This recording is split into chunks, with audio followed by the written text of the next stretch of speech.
Episode 31 is here. Good evening, everybody. Good evening, Ben. Hello. Hello.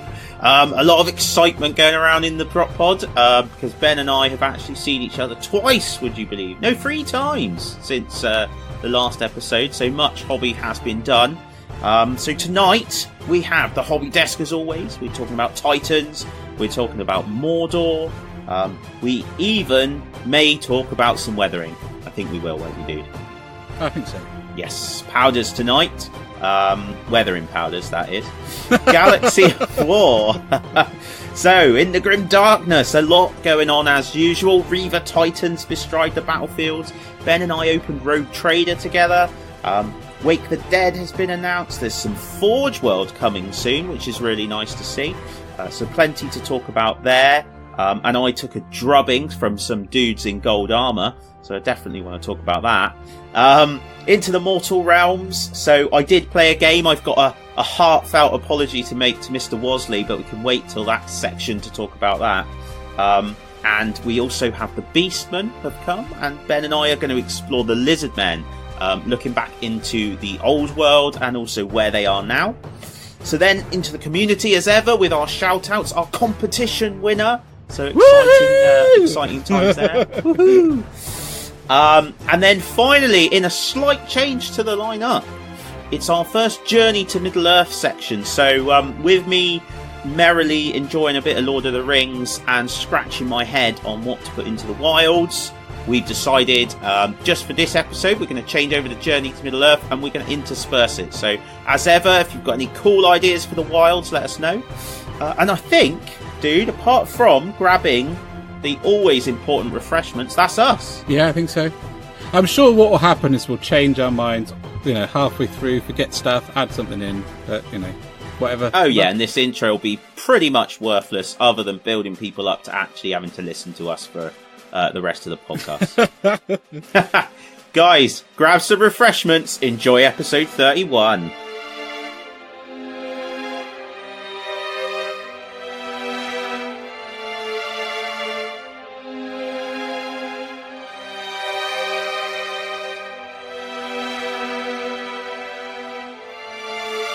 Hey, almighty listeners, and welcome to the 31st Hobby Desk. 3 weeks off, and we've got a lot to talk about. Yes, we have. we spent a couple of days working on the same hobby desk, which is unprecedented. It was. It's a long, long time, and it was awesome. It was very cool. Real exchange of sort of skills, I thought. Yep, and no exchanging of ink though. No. If Dan says he hasn't got something, don't believe him. I think that my favourite quote of yours was, "You got that much stuff in this flipping room, you don't even know what you got in here." It's true. So, yeah. Where do we start? Let's start with the Titans, dude, because, oh my God, they're so nice. Well, you spent the 2 sort of days you were up here working on yours, didn't you? Yeah, I did. So I can't even remember what Titan Legion I went for, but the Void Runners, them ones. The Warp Runners, they're called. Warp Runners, yeah, them ones. Legio Astorum. Yeah, see, I've paid so little attention to the names of Titans because I've tried not to get excited about Titans because they were always out of reach. Yeah. If you know what I mean? Yeah. But now they're not. They're not out of reach, and I'm trying to get excited about them, reading all the background and loving it. But the Titan models, I cannot even begin to explain how.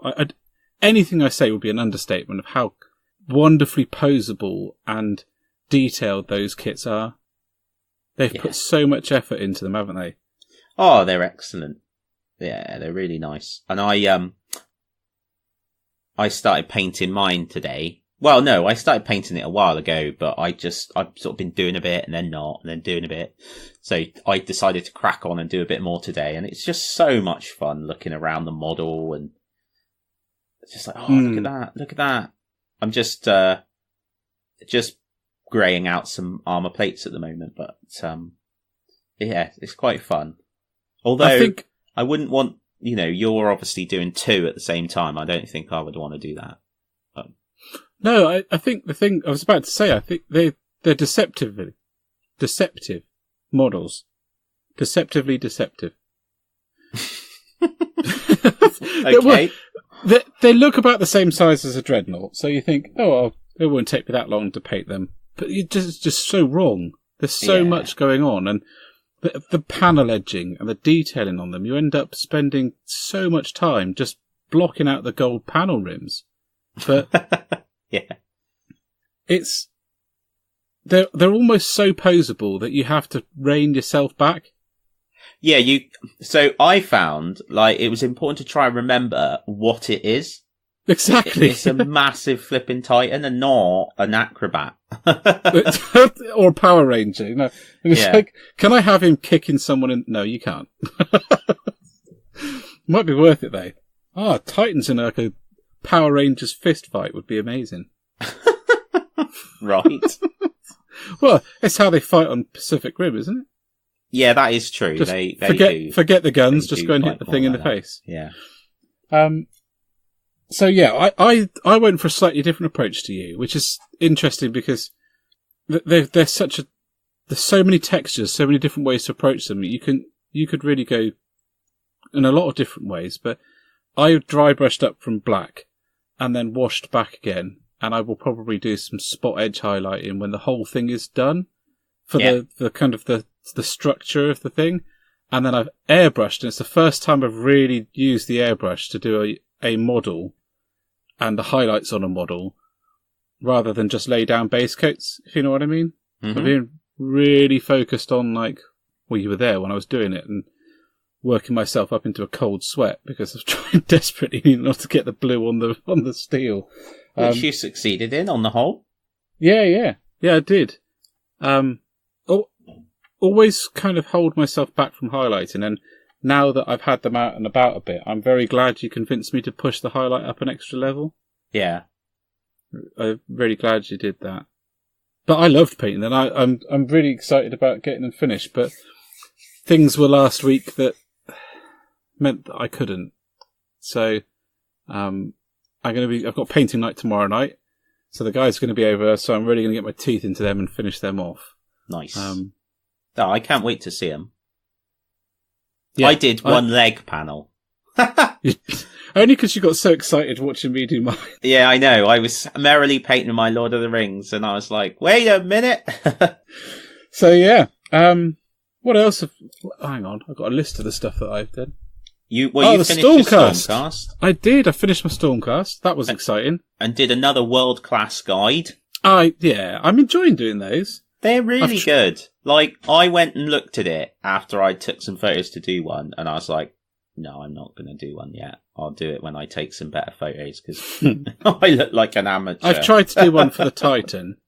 It won't be as detailed as the other two, because I was kind of in the zone of experimentation when I was doing it at your desk. So, but I have tried to sort of do it. We'll see. The other thing I've been doing is I built a hobby desk as a gaming table. It's the first time I've ever had a gaming table, and there's now a gaming table in my garage. I'm so excited about it. It's great. You got your carpentry going. I kind of over-manufactured it though, so I can only just fit my Realm of Battle boards in. I've done it so precisely. I should have given them a little extra leeway, but I didn't, which is a bit silly. And I've painted my the Realm of Battle tiles as well. So that's quite pretty much done with the painting. Now? Yeah. So I used some building paint, some masonry paint with a texture in, painted over them to try and get a little bit more finer grit on it. And then the whole thing got done with, I think it's the Shattered Earth, the Games Workshop paint set, which is, it's got Dryad Bark. Oh, yes, yeah. And then Steel Legion Brown, and then Khemri? Or am I just making that up? Thingy Stone. Karak Stone. Karak Stone, yeah. Which is it's a nice soily middle ground between my Space Wolves and everything, actually, but I wanted it to look earthy and natural so that things that went on it didn't look completely out of place. Should have just bought some turf. Yeah, well, I could have done. So I did those dry brushes, and then I've worked, but before I put the dryad bark on, and then I used grey primer to grey out the stone areas, then dry brushed it up through the other two colours, and then worked my way back in with the airbrush and Games Workshop washes. Oh, yeah. Rinsed my way through washes. Washes go through the airbrush like a rate of knots. Yes, they do. So I'm going to have to get myself some more Agrax Earthshade. But that they look all right now, I think. I think they look nice, and because the thing about natural things is you want to have as many different textures across the surface as you can. Not textures, but colours. Well, and textures. Colours, textures, the lot. So I've got 2 different colour flocks, 2 different lengths of static grass from Jarvis, which used to be the old scorched grass by Games Workshop. It's pretty much exactly the same, and they don't make scorched grass anymore. And I used it a lot, so I kind of needed to have it. And some tufts I'm going to put on the rocky outcrops. So I'm going to have a lot of textures going on. I might even do some of my leaves I've done for my orcs. With the... Oh, yes, yeah. Herbs, and then washed back in. Just around bits of the stony areas, just to tie that army in a bit. So I'm excited about that, because it's the first time I've ever had a gaming table in my house, so it's a real moment. Well, it's good. I'm excited for you. I'm excited to play on it. Yeah, I'm going to invite the guys over and get a pizza in, and pretend I'm not on Slimming World for the night. We got stuff. We mentioned that in the last episode. It's like a flipping diet show now, right? Rather than just the hobby cast. So you've been building the armies of Mordor. I have been building the armies of Mordor. Yes, I've got. I think I got about 650 points done now, and I've just sort of base coated and got ready to leap into the last 21 models that I had. Yeah. And then you got distracted by a Titan. Yeah. And then I just thought, Titans. Well, no, I was feeling a bit reticent to start painting them. And I was like, well, learning a little bit from what you've said to me in the past, I was like, I don't want to get fed up with painting Mordor, so I'm not going to paint them right now. I'm going to paint something else. Yeah. So I'll do a bit of work on the Titan. I have also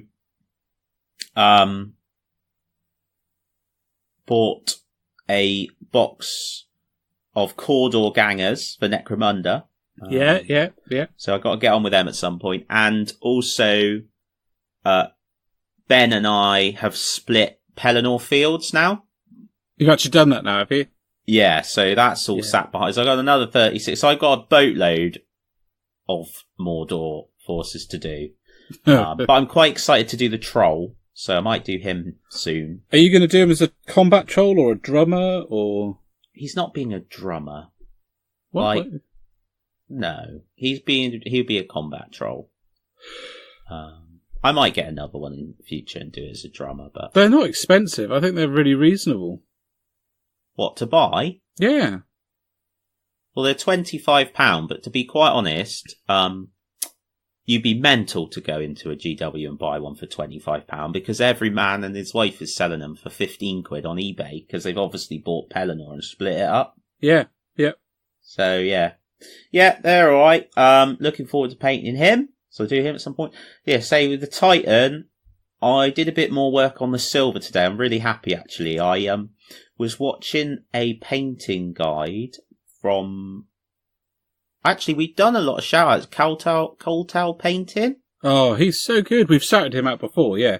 Yeah, so, and basically what he did is he went dark with the metal, and then he used a sponge and did chipping on the metal with Vallejo Model Air steel. Yeah. So I put another coat of wash on, and then when that had dried, did the same thing, and I was really happy. And then I used some of the AK Interactive, because I thought, seeing as I own it and you've used it, I better better use it. Spilt it across the desk, all up my hoodie. My days, wiped it on my face, smeared it across the window. Well, it's the engine oil. The engine oil one. Yeah. So I got that, and I started going especially in the joints. Yeah. Where things move, and I've kind of manipulated it to be coming out a little bit.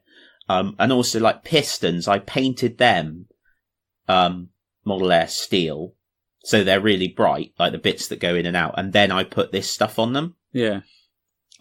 You can't see loads of it, because it's quite small, isn't it? But I tried to do a bit of heat bloom on the volcano cannons, and it hasn't. It's all right. It works. It works when you look at it closely. It looks quite cool. But I think what I've done is I've not used a powerful enough purple to start off with. Yeah. So it kind of just looks blue. Yeah. But that's fine. I mean, I might go back in. I could go back in and put a bit more purple in. That's not a problem. But I'm trying not to get too at up over it. I've got too much to paint to be spending ages trying to fix little things. Built my knights as well, ready to go. They were good fun, bit fiddly. We've had a chat about those, haven't we? Because on the sprue, they look terrifyingly complicated. Yeah, they're not. They're very low limited parts, but you have got to build them with the instruction. Because I clipped out all the banners that go between their legs. Yeah. And they are specific to each one. And I was like, oh, for goodness sakes. I clipped them all out without reading it, so it's my own fault. Silly idiot. But there we are. They're all together. So, yeah, plenty going on the hobby desk for me. I've been putting together my Pelennor fields as well, actually. Well, you've had to put back together a lot of your stuff, haven't you? You had most of it was broke.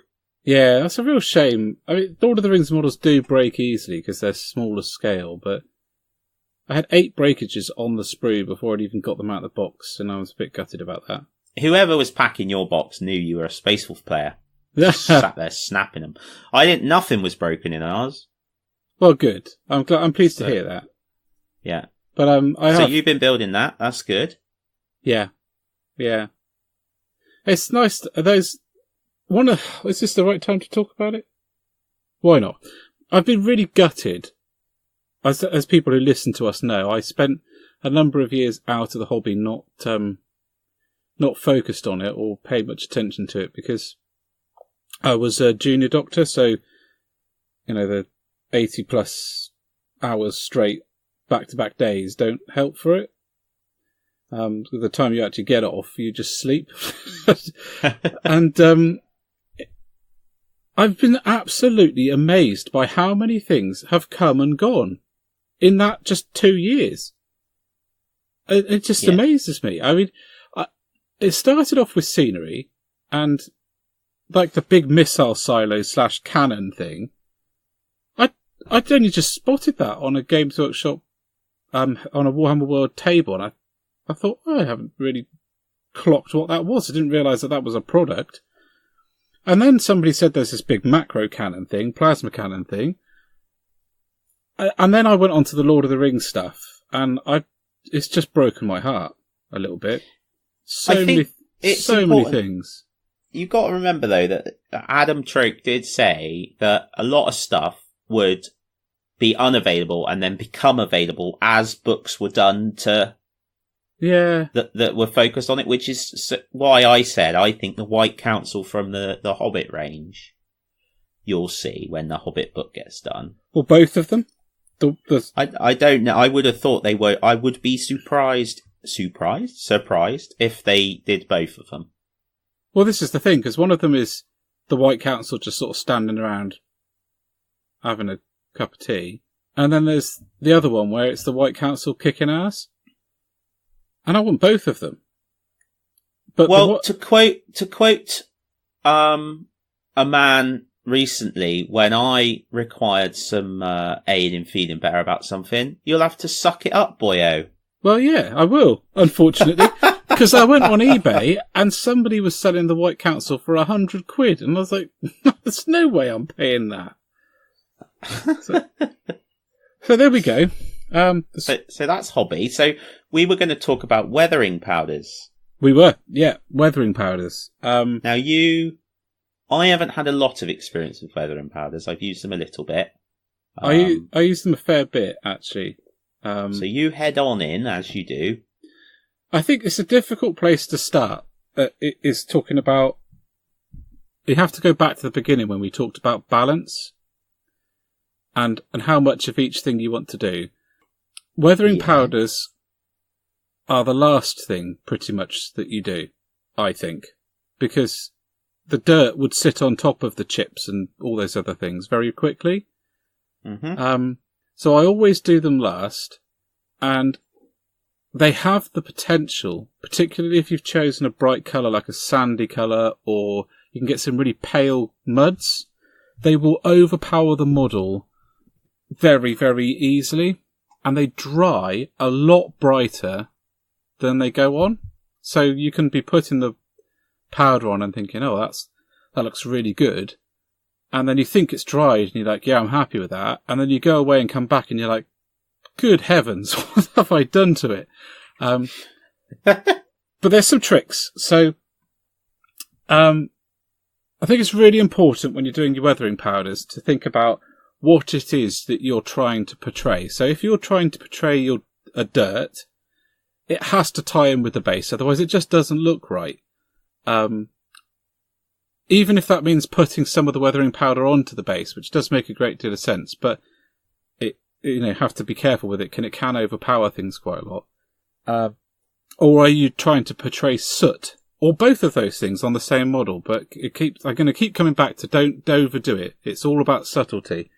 The thing to remember about weathering powders is that when they run into the cracks, they have a kind of inverse highlighting effect. Especially if you've chosen a lighter powder or a different colour. So if you've gone for a black or a dark brown, you're fine. But if you've gone for a sand or a pale mud or a red kind of Martian mud and it sits in the cracks, it will be quite a stark thing. So I think you need to be careful about the effect that you're going for, and I would very, very strongly recommend you do a test model, even if it's just laying down a bit of the colour, your primary colour, and then putting it on and thinking, does that look right? Am I happy with that? Does that all make sense, or did that sound a bit rambly? No, that makes sense. I think what I would just quickly chime in with regards to your last point is I think I said last time about using gloss varnish as a save point. Absolutely. So yeah. When I do powders, I gloss first, and then that basically, within reason, you can pretty much wash off powders if you don't like what you end up with. It can stain a little bit if it's on there for a while. Yeah, but I know when I did my salamanders, I had exactly what you've just described. So I put it on and it looked great. Then it dried out and it had gone in the recesses and it just looked ridiculous because it was like bright grey. And I was like, oh my goodness, what have I done? So I went back and I washed it all down. Yeah. And did it again. But yeah. So just a couple of points. I think you've hit the starting point for my next bit. So how do we actually apply them? I think it's very sensible to gloss varnish because it changes how you can put things on the surface. Although you don't have to. It depends a lot on how confident you are in doing it, and it also depends on what it is you're using as your medium. So a powder is literally that. It is a pigmented powder. Some of them leach their pigment quite a lot, and you can literally turn them into a paint if you wanted to.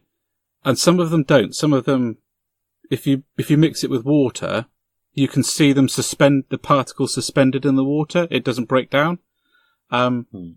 You can use a number of different mediums. So I use 4, depending on how I'm feeling. I quite often use water, actually, Dan. I found that works quite well. It doesn't give you a great deal of working time, but it means that you don't break up the paint underneath. I very often use Lahmian medium, really like that. And you can you can do it in a number of ways. So the way I do it most is put the powder on a palette, and I get the medium and I mix it in until I've got a sort of a solution, and then I paint it onto the model where I want it. Some people get the solution and put it onto the model, and then use a thicker amount of the powder and apply it in and let it sort of leach into the cracks where the solution is. And some people then put more of the medium over the top to try and break it up a little bit. I think you can do all of those things, but essentially what you're using is your medium to suspend the powder into the place that you want it and then break it up. And depending on how you feather the edges with your brush, or let it be a stark line if you want to do that, because if it's wet mud, that works quite well, I think. If you want a dusty colour, then I think it's really important to feather the edges out and make sure that you don't get, a stark line. The other thing I quite like using is a retarder, so a drying retarder, so a blending medium of some kind. Then you can really work with it. The problem is with that, it will take an age to dry, so you don't really know how well it's gone for a long time. Yeah. The final one to consider as a medium is isopropanol. If you're using isopropanol, I strongly suggest that you gloss varnish first. Because well, you'd have to, otherwise you'll lift the paint. Yeah. Because I use white spirit, and that's another reason I gloss, because the white spirit will lift the paint. Yeah, you don't have much time to work with that, so I think you have to be slightly more confident when you're using an alcohol, because it will lift the paint, and if you're sitting there fiddling around with it, it'll just mess up everything that you've done underneath. Which is why I moved on to Lahmian medium and water. I used air. Well, and also it's not like white spirit. You need the window open. You need a mask. Really, it stinks. Certainly wouldn't want to be doing it on your coffee table. Like, I know you do a lot of hobby inside on the coffee table, so you can be around the family. We aren't going to whip out the isopropanol / white spirit and start doing that then. No. So I think that's I pretty much said all I've got to say on that. I think it works really well on infantry. I would gradiate it down so there's more around the feet. Dust does collect in cracks, so as much as I've said, beware that it does, that's kind of the point as well. But you don't want to overdo it. That's the main thing. Although having said that as well, if you've got the feet, you can really make it look quite grubby on their feet, and then less grubby as it goes up the body. Really think about where the dust is going to get caught. So above the top of knee pads, in the cracks, or the ridge around the edge of a shoulder pad looks really good. Tanks, it comes into its own, really, with tanks. You can really go to town with it. And, but then there's a number of wet products as well that you can use for that. AK does a wet mud. Kind of depends on what look you're going for. It's worth also bearing in mind that powders, unless, Ben, you've found a magic formula, are not terribly resilient. Even if you varnish the model afterwards. So, particularly with tanks, where you are likely to handle areas that you may have put powder on. Yeah. And even simple things like when you're storing your miniatures, if you're putting them into foam, which is going to rub against the model, your powder will come off. It might not, you won't put it in and then take it out and be like, oh, all the powder's gone. But it will come off over time. So that's also something to bear in mind when you're deciding, like, what areas you want to do with what mediums. Because if if you're going to do large flat areas near the surface and you want to use, you want to weather them, probably want to think about looking at paint products and things to do that, as opposed to powders, because otherwise your hard work's going to come undone. Yeah, absolutely. So there we are, powders. There's some good stuff out there. Like, you can buy Mig, I think, do it, and Tamiya's definitely do it. You can buy little packs of a few of them for specific things. Yeah, and they usually come with a little guide, and Yep. Secret Weapon do some really nice ones. Yeah. I mainly use a set of Revel ones, actually. It's a £8 set. You'll find them almost every hobby shop that has a decent stock of Revel stuff will have the powder set. Even Hobbycraft has that. It does. And it's got 6 in there, so it's got black, dark brown, rust, white, sand, and there's one more, green, mud green. And what that means is, because you've got the different colours, you can have a play. And I think if I was going to recommend a starter's set of powders, that would be the one, because it means you can have a go and use the different ones and see what it's like when you put green on and browns on and blacks on. I very rarely use the black, for example, because I find the dark brown does a better job. Looks more realistic. I only ever use the black for soot. Yeah. And so I think that's a nice little starter set. And you can grab a pot of Lamy and medium and for under £15, or in most places, even at the most expensive, you can start having a go at weathering, with weathering powders. So that would be my recommendation. And of course, we'll pop a link up to that.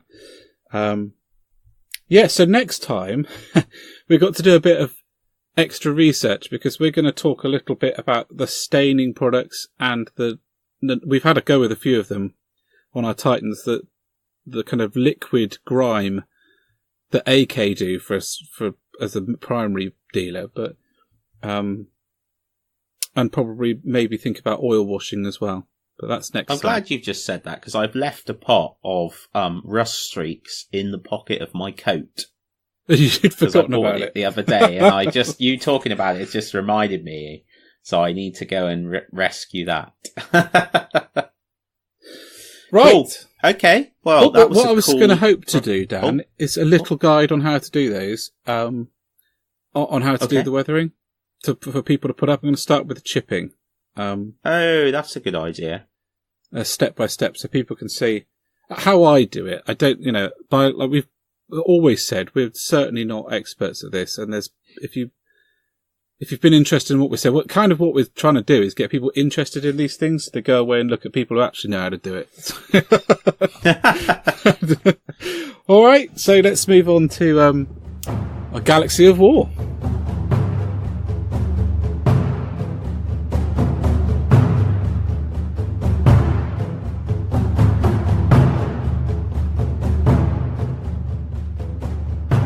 The pod thunders ever onwards, ladies and gents. So we are now into the Galaxy of War. So lots of stuff going on, Ben, in the Galaxy of War. There is. There absolutely is. So much. First, sorry, what were you going to say? So much. Yes, indeed. So, we talked about the Tears of the Wanderers. Yes. Ages ago. Do you remember that? Yeah. New one, Tears of Joe. I think. Yeah. Bless her. So, first, some more thunderous footfalls. The Reaver Titan is now available. Yeah. Sold out on the Games Workshop website for a while there. Which is not a surprise, because some of the pictures I've seen, where people have this desperate urge to post pictures of giant amounts of products that they bought. I think I've seen 12 Reaver Titan boxes in one picture. I'm like, I just couldn't face doing it. Just building them all. I couldn't face building them, let alone painting them. Yeah, absolutely. 2 warlords is bad enough. Yes. Well, yeah, but now that means, as per your rules for yourself, you need 4. I do. Yeah. So Ben the Base has ordered himself 2 of them. They're on the way. I haven't ordered any yet. I would like to get one, but I'm not going to get it until the Warlord is done, really. But I only want one at the moment. And then it's Warhounds, which I think are next month, possibly. Yeah. I believe the Reaver has actually got an option in it. There's you can choose to have the Gatling blaster and fist, or some kind of turbo laser destroyer, I think it is, and a fist. I think the top weapon has to be the... Is it missiles the Reaver has? Yeah. I think it's got to be that. Unless you convert. I mean, I've seen loads of conversions. I have all respect to people converting them. A lot of respect for people converting them. I've even seen some people have designed them and printed them on 3D printers, which seems to be the thing to do at the moment, which is very impressive. But I have to say, like, I just couldn't bring myself to convert one, because when they bring out the actual one, I'll just be like, oh, I want that now. Yeah. To be honest. Yeah. But, you know, it's nice to see a bit of hobby. Anything to say on Reaver Titans, dude? No, except just to echo what I said in the first bit. I've seen pictures of them where I can't work out whether it's the real thing or the Titanicus.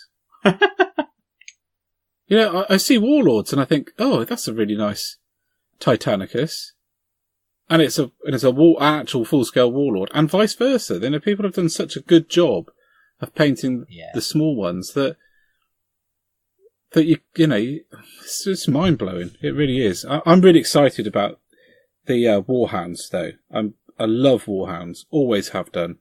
So I'm really excited to see those. Right, well, that's next time. So, well, it might be out next. What's the date now? Yeah, it might be in the next White Dwarf. Yeah, that would be nice, wouldn't it? I'm hoping for boxes of 2 of those. Well, the sprues have been seen, and it would appear there are 2 on the sprues. Oh, cool. So, yeah, that's a good one there. So, that's good. So what else have we got? We've got a little list to go through, dude. Yeah, well, we opened Rogue Trader when you popped by the other day. I did. Yeah. Mate. So I'm going to start by getting all excited by the terrain that's in it. Yeah. The board. I was like, oh yeah, it's just another board. It's flipping brilliant. Yeah. That little shuttle side and then the shrine on the other side. And they're the same size as the Killteam boards, which I suppose is obvious that they would be, but I haven't really properly explored Killteam yet. So for me, that was like, oh, but I'm quite excited about Necromunda at the moment, and looking at the terrain, I was like, well, I need that for my Necromunda. Yeah. Like the little terminals and stuff. There's a little chair. Yes. Brilliant. Yeah. Oh, it would be great. You could use it as, you know, imagine a shuttle had like crashed into the Underhive like thousands of years before and had become buried and then was found. Oh, it'd be brilliant. Yeah, it's also something I've been sort of eyeing up for role playing as well. Oh yeah. Yeah.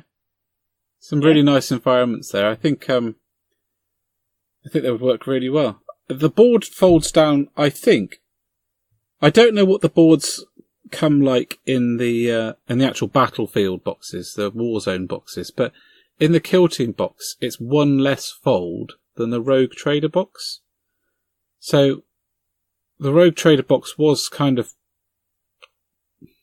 sold as it can fit into a mini carrying case, all of it, and you'd be ready to go. So I wonder if it has got an extra fold in it, but it does fold down one more time. Oh, right. Okay. If that makes... What, so it's smaller when it's folded up? Yes. Yeah. Right. So it's one extra fold. Okay. And it's that kind of detailed product review that people come here for? Yes. Yeah.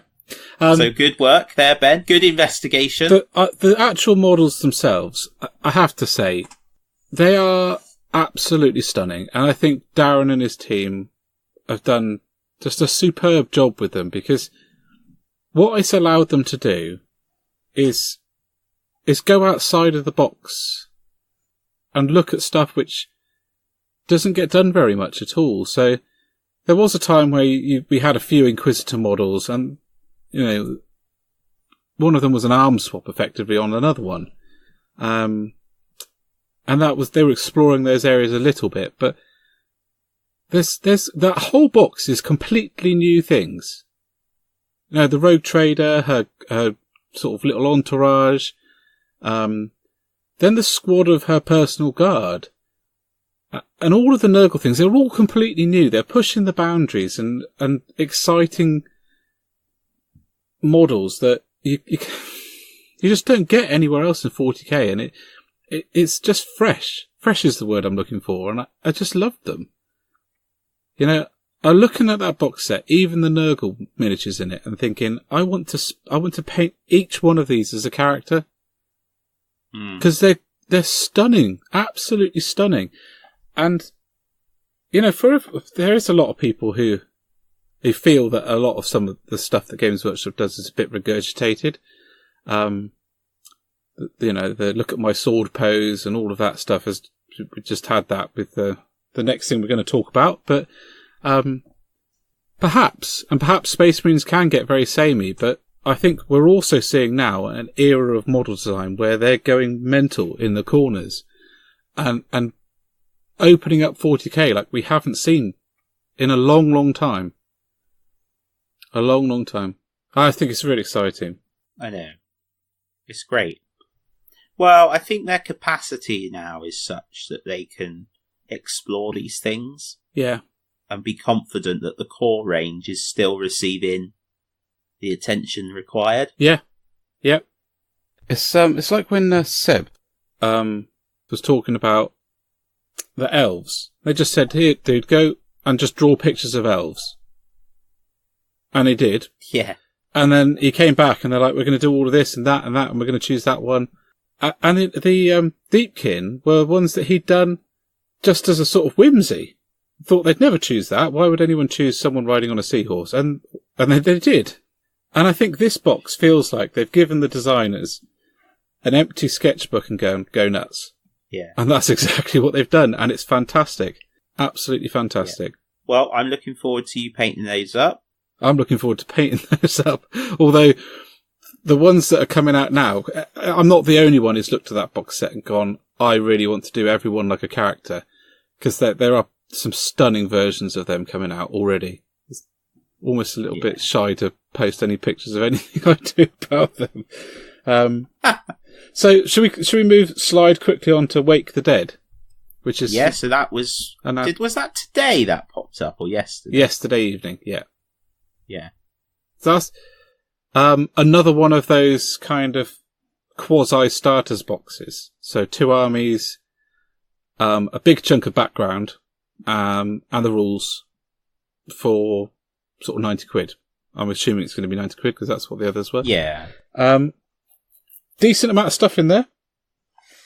Certainly worth its value. Just, you pay 90 quid for one of the armies, really.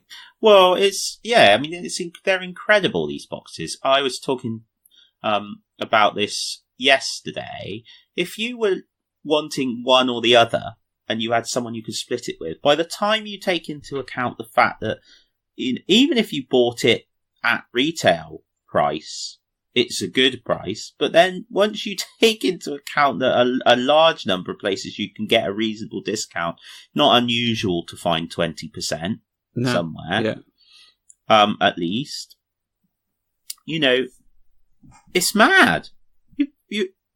It's just excellent. And they're all the real deal. So you get the they're not the easy quick build things, are they? Nope. So it's a proper box of Inceptors, Intercessors, Reavers, the lot.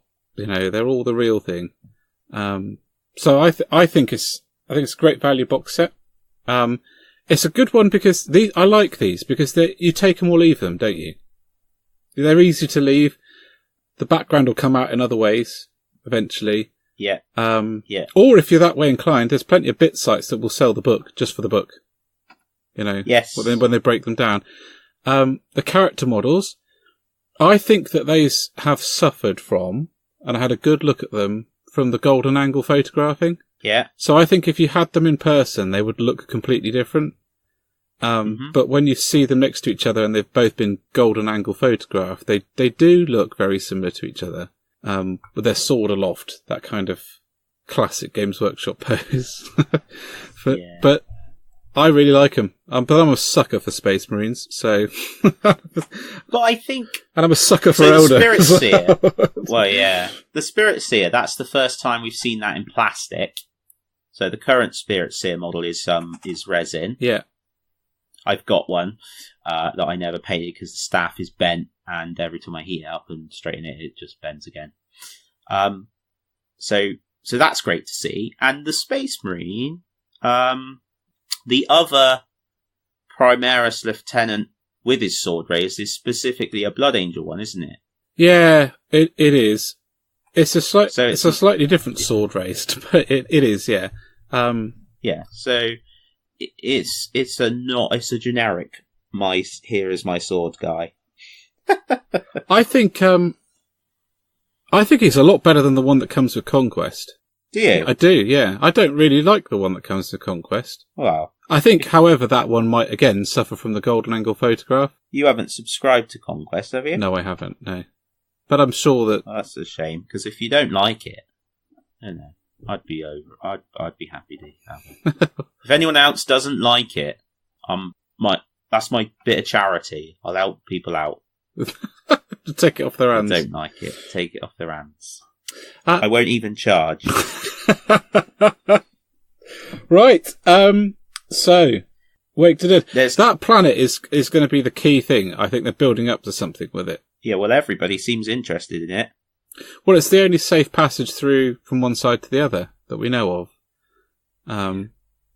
But it does seem like everybody's interested in it. The Orcs are there. The Space Wolves are there. I think the Iron Hands are there.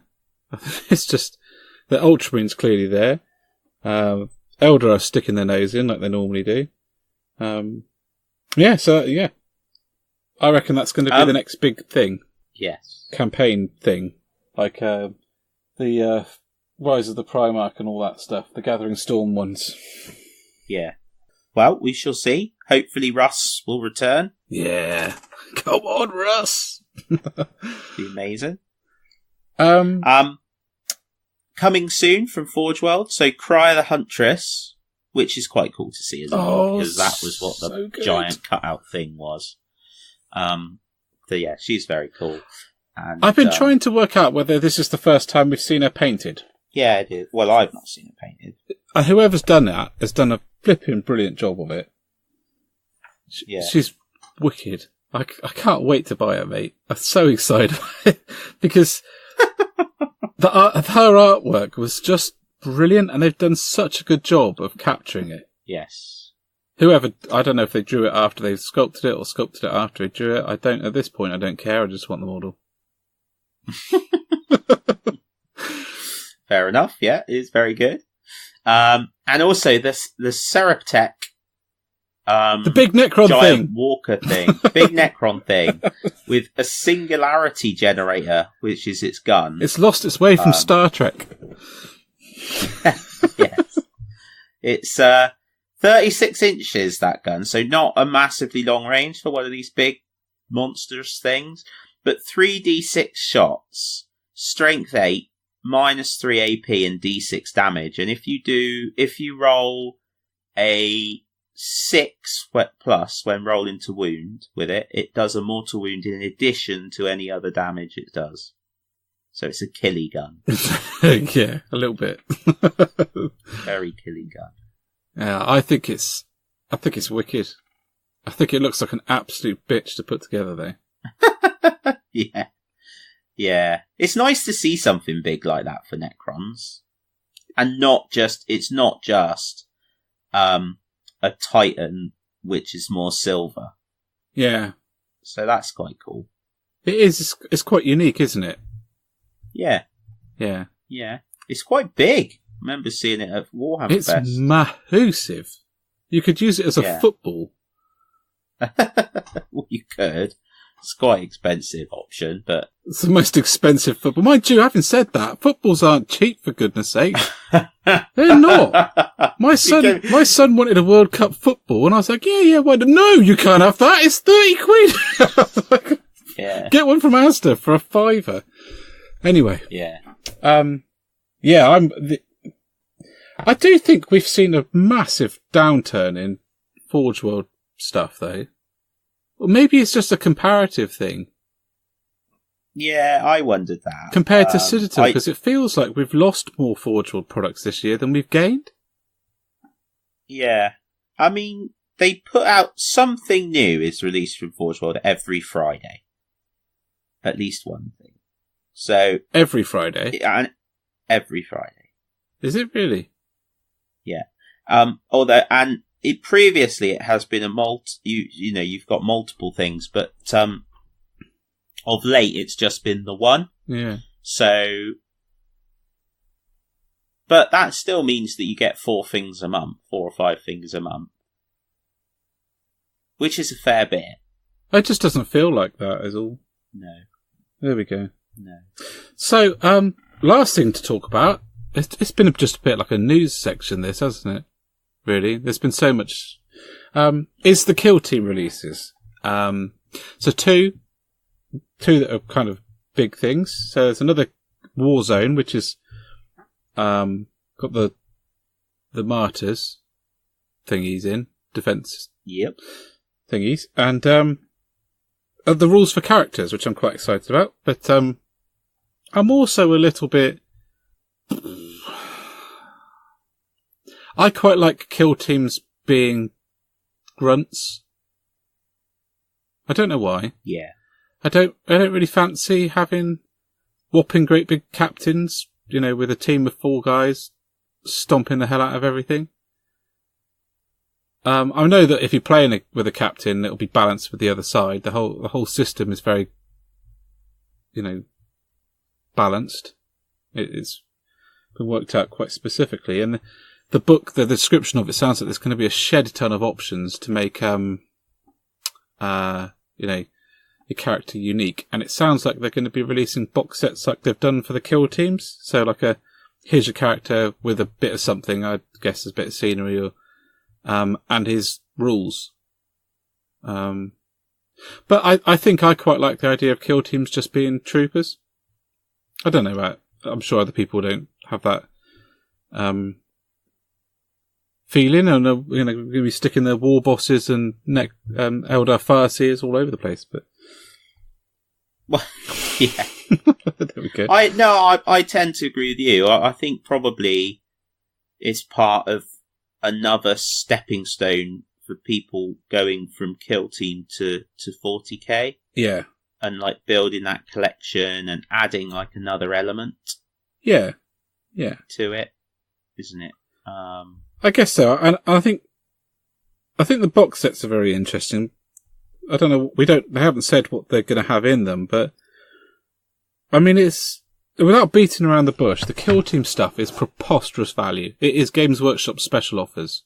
Are you sure they haven't said what's going to be in them, dude? I don't remember that, but I'm not completely sure. I didn't think they had. Because which ones was it that you're talking about, mate? The character boxes. So it's... Oh no, they haven't. No, you are correct. They haven't said what's going to be in them. Sorry, I thought you meant because there's a Tau one and a... Yeah, so there's 2 more teams coming out, but they're going to release the characters as a box like they've done with the teams. And I should think that there will be something other than just the character model in there. The character model in their cards. So I'm expecting the cards, the model, and a little something. I don't know. Yeah. But the teams are just stupid value, and the boards are stupid value. I mean, just absolutely ridiculous. We were looking at the Munitorum one, and you get 90 quid's worth of stuff for 50 quid. Yeah. And that's not including the cardboard board. It's just scenery. So you get 2 of the shipping crates and the server hauler thing. It's a lot of stuff. And the Martyrs one is the same, and the Manufactorum one, I suppose is the way to do it, the industrial one, is pretty much the Prometheum Forge, minus a few walkways. There's a lot of stuff in there.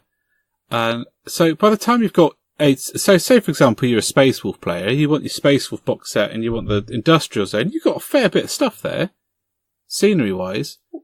It really is crazy that I'm just looking at the kill zones that are coming out, the Wall of Martyrs environment. Yeah, I mean that's pretty much your battle line sorted, if you ever wanted to get one. Yeah, and that's going to be £50, I'm sure. Yeah, what do you get? Two sets of the trench sections and a bunker, don't you? Yeah. So that's and these. Do you get these little? There's two little junction-looking things. Are they a separate? Yeah, they are. I think they're a separate thing too. And if you added that to, and then if you picked up the Tau or the Necron one, which has got 2 more lengths in it, that's crazy, isn't it? Yeah, it is. I think if it sounds stupid, but I don't care much for Necrons. I like playing against them because I like people's armies. I don't like their background because I think they're sort of spooky and horrible. But it's not that I don't like the background. I just don't have a connection to them. They feel a bit like the Borg, but with less human bits. The Tau again. I do resist collecting a battlesuit army because I love the battlesuits, but I'm quite interested in getting those box sets because I reckon if you got the whole lot, your scenery collection's done. And you could do them a little bit at a time as well. I can't see them keeping on releasing new ones every single month. That would be ridiculous. But mind you, having said that, it's Games Workshop's current release schedule. It wouldn't surprise me, but yeah. There's not much more to say on that, other than I think it's a fantastic way to get into the hobby. Because by the time you've done, if you've got 2 of the war zones and a couple of the gangs, you've basically got yourself a battlefield. Yeah. So. Yeah, it's very good. And the starters box set is ridiculous. It's actually ridiculous. So, for £30, you get the administration building, which is 1 set of floors, 1 set of walls, and 1 set of ruins for £30. The main box is £80. You get, I'm going to have to look it up. I think it's 3 of them, isn't it? I wrote this message to you yesterday, so it won't take me long. So excuse me, guys, while So yeah, you get 2 walls, 2 floors, 3 sets of ruins, and 1 large door sprue. So you get more than you do. You effectively get the £80 worth of scenery. So you're getting 2 squads of the other stuff, and the book for free. It's ridiculous. It is. There we go. So is that 40k? I'm feeling in the need for a cup of tea, dude. Yeah. We need some refreshment. There's so much to talk about. It's amazing, isn't it? Yep, so that is the Galaxy of War. We are going ahead probably to get some refreshments, but then into the Mortal Realms.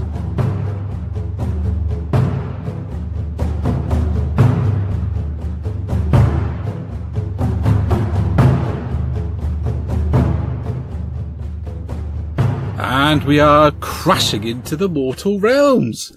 Absolutely. We've got a few things to talk about for this one, but we can spend a little bit more time talking about them because we're not rammed with releases at this. However, there is one that we did remember in our never-ending bid to keep the intro completely different from the rest of the episode. We forgot Nighthaunt.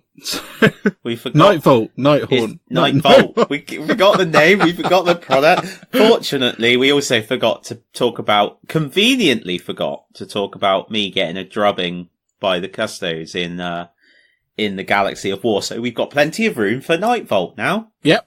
Huzzah!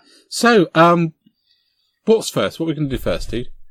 Well, we'll Beastmen. talk about Nightvault because we mentioned it. No! Nightvault. Okay, let's do Nightvault. Professionalism. Up to 11. So Nightvault is basically Underworlds on Mark II, isn't it?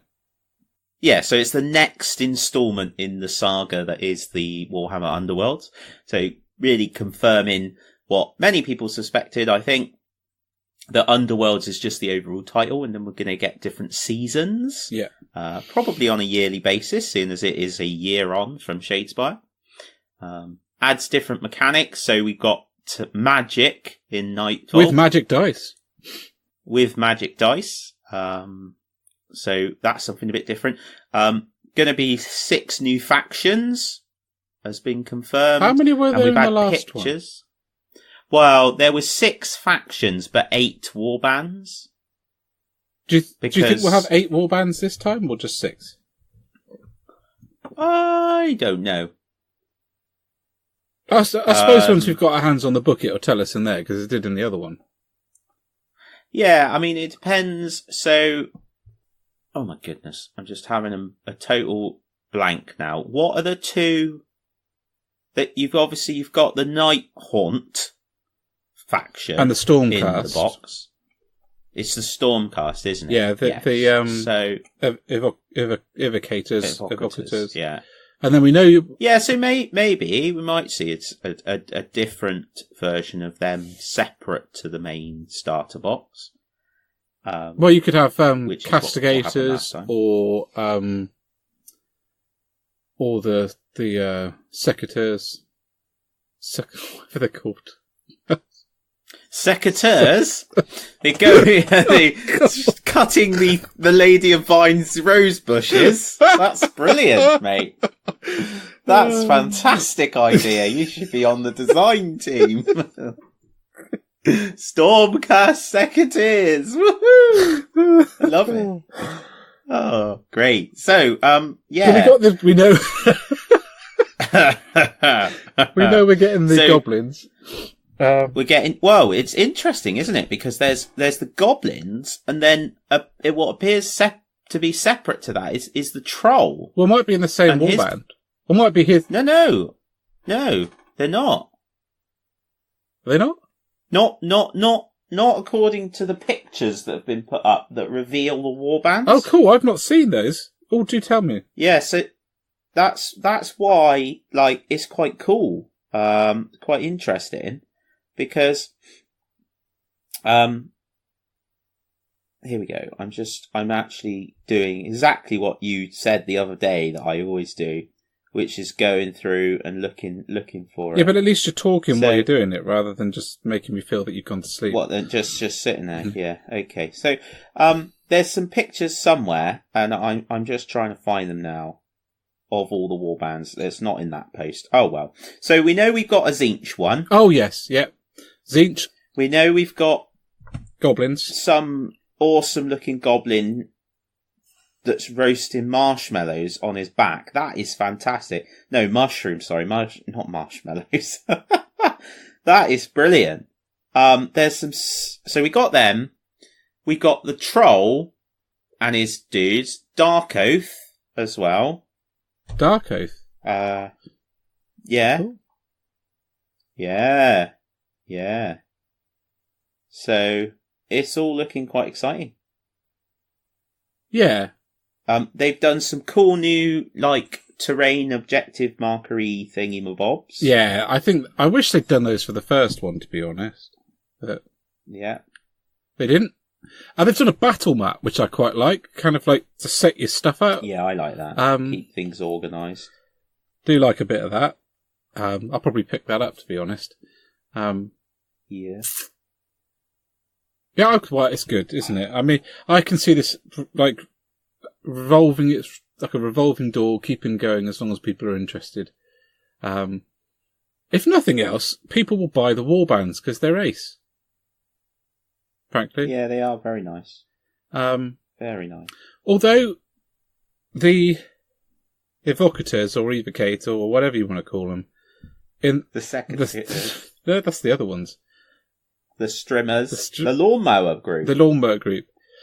We're just making up names for bands here. So, I'm not sure about the other two. I like the guy that's leading them. He looks really cool, but the other two just look much the muchness. But It's only when you really look at them that you see some really cool details, like the fact she's holding a staff and she's got 2 fingers sticking out, like horns of the devil kind of thing. I really like that. But that's a really subtle detail that I can easily get lost in that. Whereas the Nightvault guys are flipping brilliant. Yeah, they are good. I got to see them the other day. Did you? Actually, they were. When I went to Terra Games, they had them. Oh, cool. Yeah, and that was good to see. Really good to see. So, in an effort to keep us moving forward, we're going to talk about the Beastmen, aren't we? Well, I'm just before. Oh my goodness, dude! I can't believe I even didn't notice that.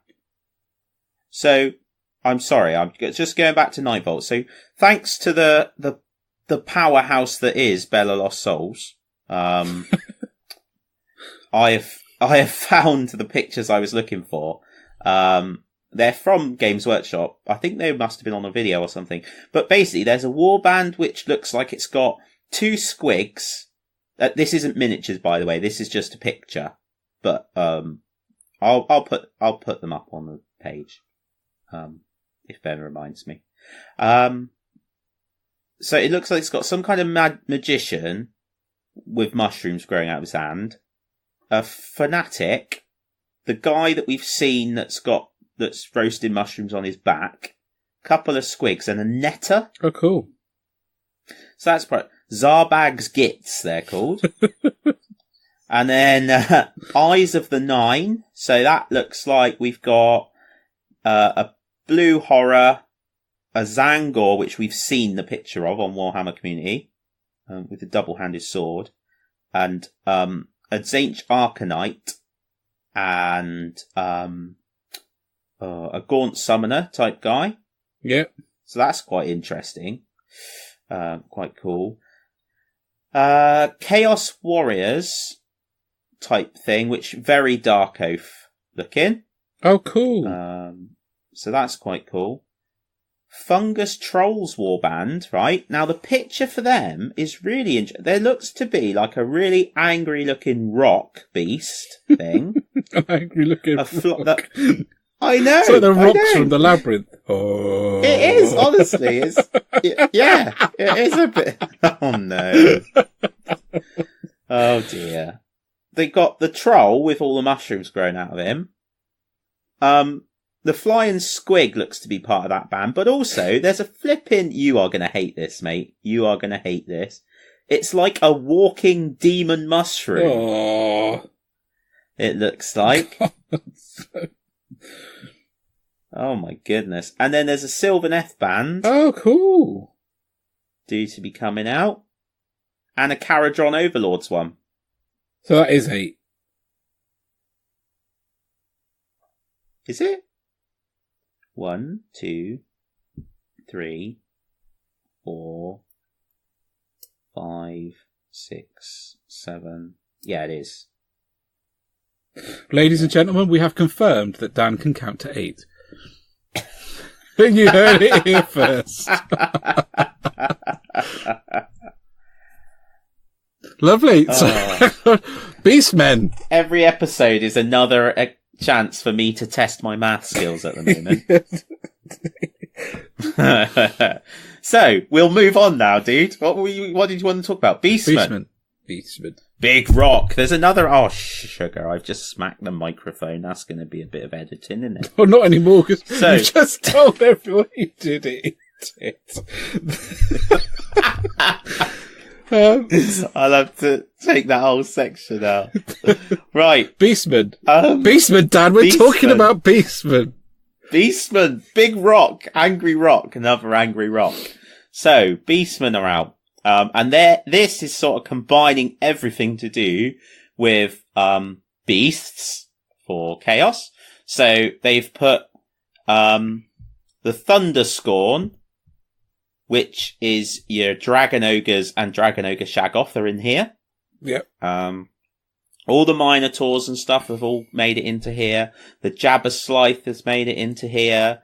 Obviously all the Beastmen stuff has made it into here. Including a whole bunch of models I've never seen before and thought were all new releases, but had snuck in my previously mentioned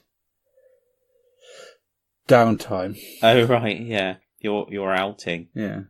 From the hobby. So much like in the Chaos books, I don't know about the other ones, but certainly, so in my Blades of Khorne book, for example, you have Khorne Mortals, Khorne Bloodbound, and Khorne Demons, and depending on what your general's from, affects what items he can have. Yeah. So you've got a similar thing in this book, because you've got Thunderscorn, you've got, I can't remember what they're called, but there's the Minotaur lot, and then you've got the Gores and stuff. Yeah. So depending on where your general's from, depends what he can have. The big, and I know you're quite passionate about these, but the army-specific scenery piece. Yeah. That's quite cool. Its influence on the battlefield grows as the game goes on. So it's sort of... Can you destroy it? Area of... Pardon? Can you destroy it? As in, if you're know. fighting against it, is it something that you can eliminate? You'd think so. That's a question I have generally for all. But all then of the I scenery. think it just sort of it doesn't. I don't really know. I'm not going to say anymore because I'm not certain, and I could just be wrong. Lovely. So yeah, area effect scenery. I think I love it. I'm really happy. Oh, it's a lovely model. Every single time that they do it, for the Deepkin and the Nurgle tree thing with the mouth, and this, I think it's great. I really do. I love it as well, mate. I think it's really cool because you bring in a part of the battlefield along with you in your army. I'd even let people who brought it along just put it on the table, and so I haven't paid the points for it. I just want it on the table. You crack on, dude. I just love it. Absolutely love it. Great, it just looks fantastic, and it adds something to the whole narrative of the game. And I just love it. And the model that they've done is really nice. And God, the endless spells. That bull is absolutely flipping massive. Yep. It's easily as big as the other, like the head and the purple football. Really cool. Yeah, it's massive. And flipping amazing value for the start collecting. Really good. Have you seen that? No, I haven't. Go on, talk me what's in it. So, I'm going to secretly tell you now. I'm not going to secretly because now everybody listens. There's 500 people now. I have a soft spot for Beastmen. I do. I know you do. I know you've got a soft spot for all chaos. No. Gradually coming to realise it. Just the Beastmen. Oh my goodness! Those endless spells are only £20. That Herdstone is only £17.50. That's the same price as the Space Wolf dice. Yeah, well, the Beasts of Chaos dice are only £12.50, so you should have collected them, shouldn't you? No, I don't even... It's like they had a moment when they were pricing those flipping dice. All right, let's move off that subject. Oh, dear me.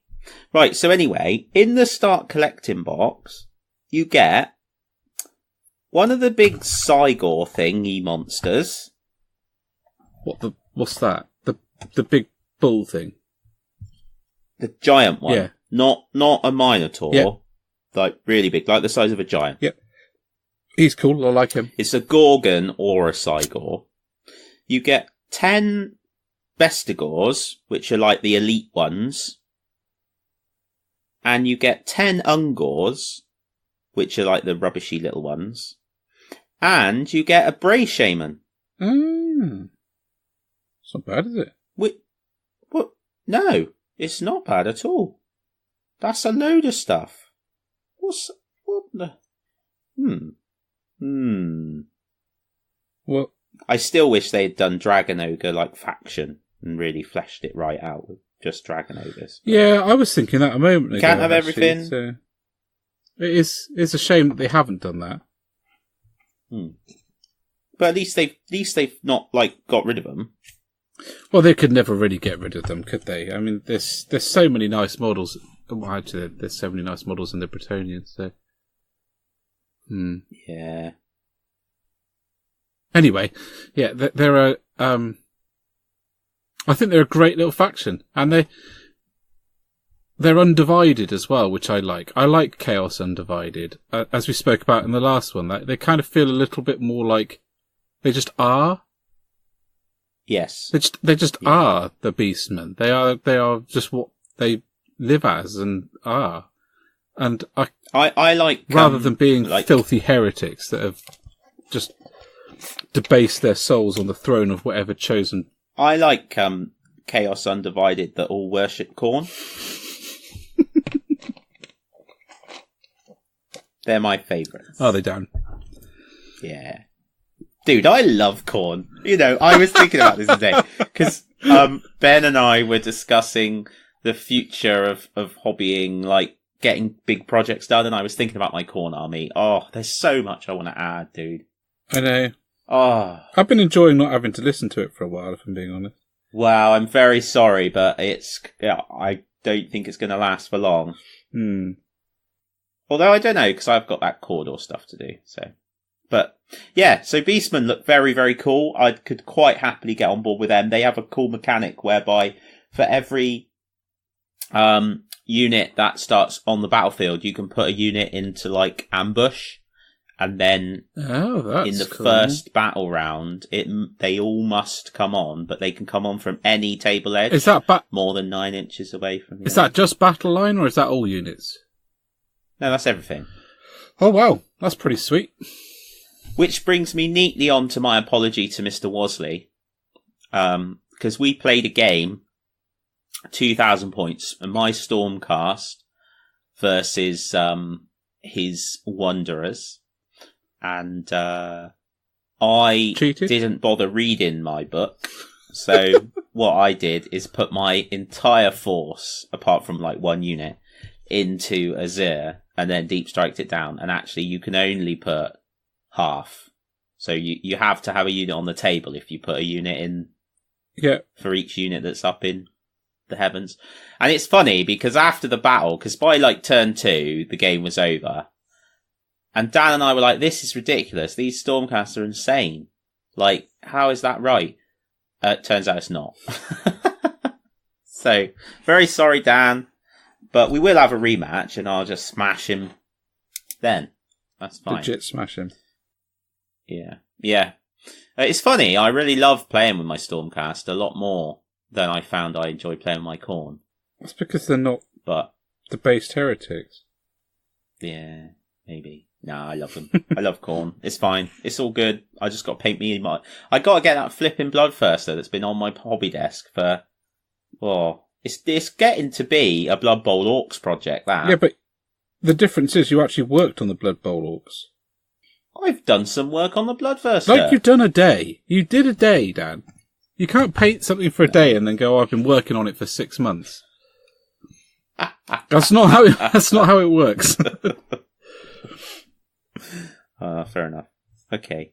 So, we have discussed Beastmen. Again, an in-depth review. So, finally, as part of our ongoing desire to talk a little bit about the old world and link that into a bit about the Mortal Realms, we were going to discuss Lizardmen. Yeah. Lizardmen. I think so. Lizardmen are a funny one, aren't they? Because I don't know if I said to. I'm going to go back to 40k for a second, but for me, the Tau have been around for some time now, and they still feel brand new. They're like the interloper that came in halfway through the party. Now, Lizardmen were there almost from the word go, and yet they've always felt to me like they were brand new and just turned up to the party, and I don't really know why.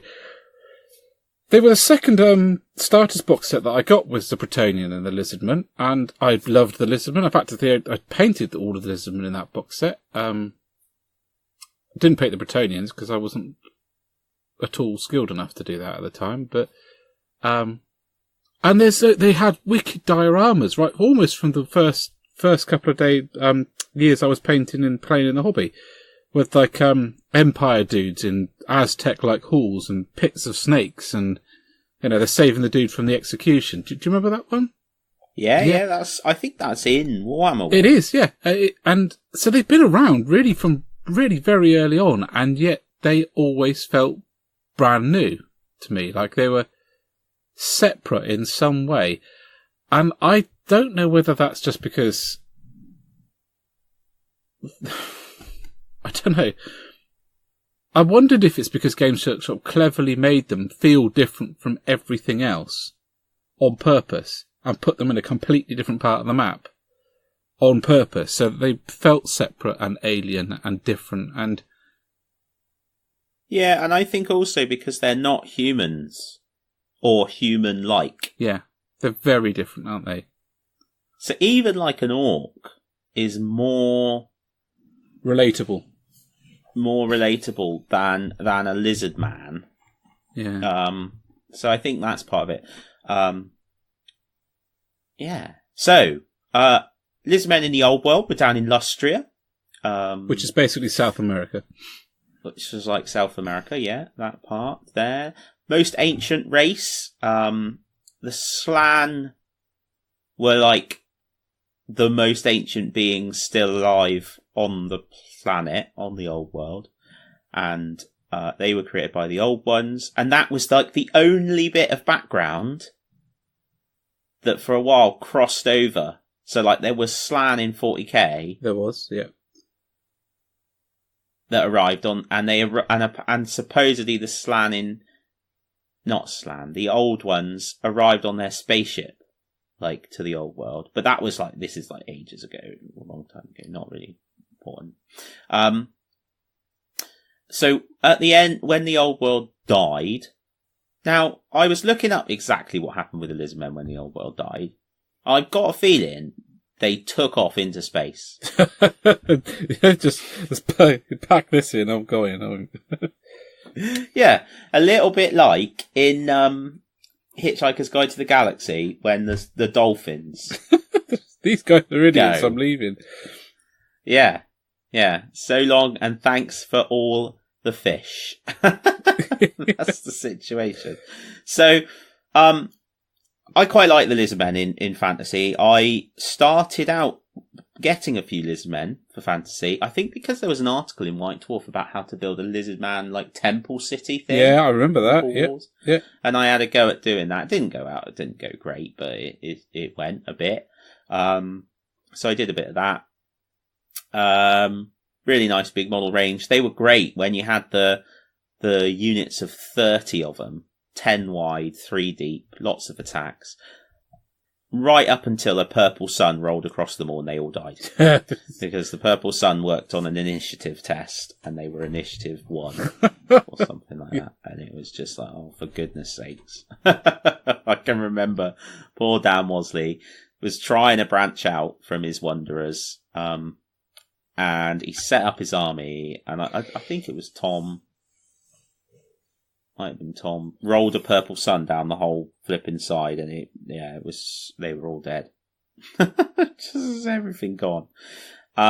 So fast forward to the Mortal Realms, and for a long time, it was a case that it was just the Slann, and they sort of remembered them into being their armies. Yeah. But a recent bit of background was set on one of the Slann sort of starship type things, and inside there is a spawning pool. Oh, right, and they're actually making like new ones. Yeah, okay, cool. So go back a bit, because you've just said starships. Yeah, well, they're like giant. They're basically the cities. The old cities from the old world that are floating around in the Mortal Realms. Ah. But what I love is that there's a great piece in...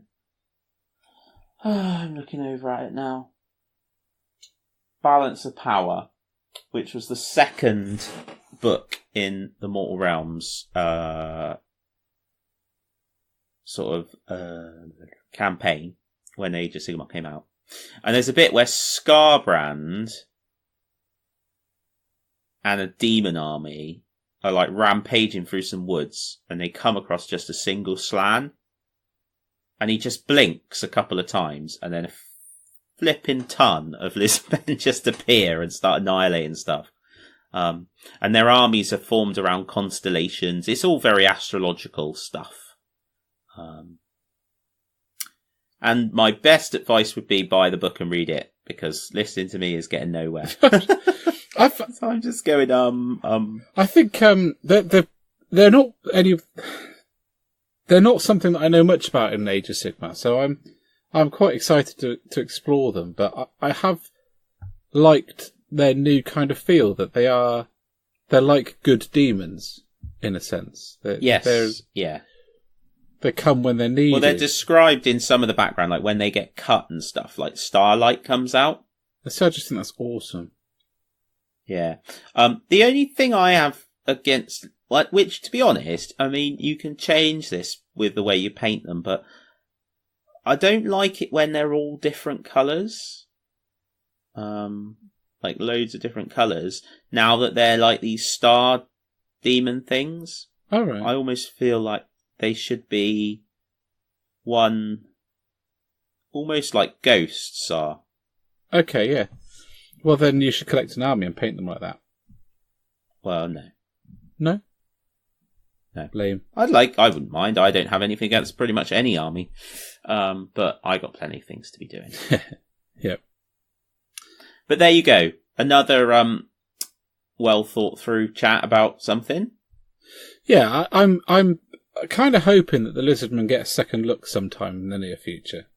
Or whatever they're called now. Yes, what are they called now? They will. Seraphon. Seraphon. I'm hoping they get another look. Because I don't really think there was much in the way of physical release when they got their book, was there? No, there was nothing. So, I think they're kind of crying out for some new models, really, to take them into a new place. So watch that space. But not before you do the elves. Do the elves.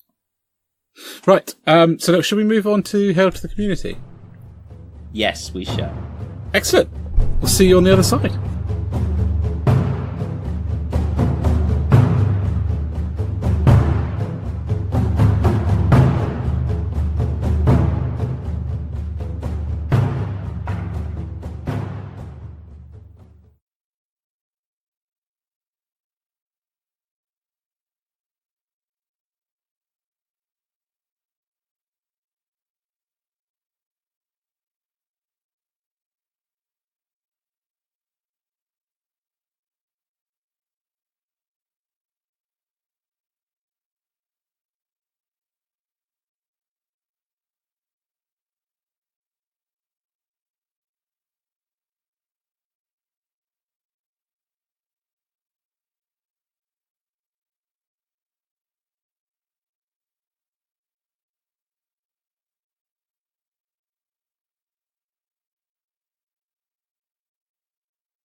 Hail to all ye in the community. We have come to that exciting section where we go through some of the upcoming events, do some shout-outs. Yep. Oh, and announce our prize winner. Absolutely. So, I thought that we'd start out by doing our shout-outs. Yeah, of course. That's great. As normal, I like doing it from Instagram. I think Instagram is great for looking at models, and just doing that's such a nice model. I'd like to start. I've chosen an orc theme this time because we're moving into October very soon. In fact, by the time people are listening to this, it's going to be practically October. I'd like to start with a guy called 2 Thick Coats of Paint, and he's on Instagram, and it's 2_thick_coats_of_paint. I first found him when he was doing his killer cans, and the weathering on his killer cans is absolutely exceptional. And generally the whole kind of feel of his orc stuff is really nice, really colourful, while maintaining a sort of battered and drab appearance. Uses lots of weathering and cool coloured paints to give a really nice sort of overall effect that I'm very, very fond of. So he's my first one. My second one is, I'm going to bring him up quickly, a chap called Quarter Paints, I think. If I remember that rightly. Quarter Paint Josh. I don't think I'm over-exaggerating to say that this guy has one of the nicest painted orc armies I've ever seen. One of the things I'm really fond of is the skin tones that he does. And also, really, really like his guides. He does really nice step-by-step guides on how to do lots of stuff. And I think that's great. I do kind of really struggle with how he manages to paint so many nice-looking orcs. I just think that's dedication to the orcdom. Really, because when you're painting a horde, when you're painting everything to the quality he is, it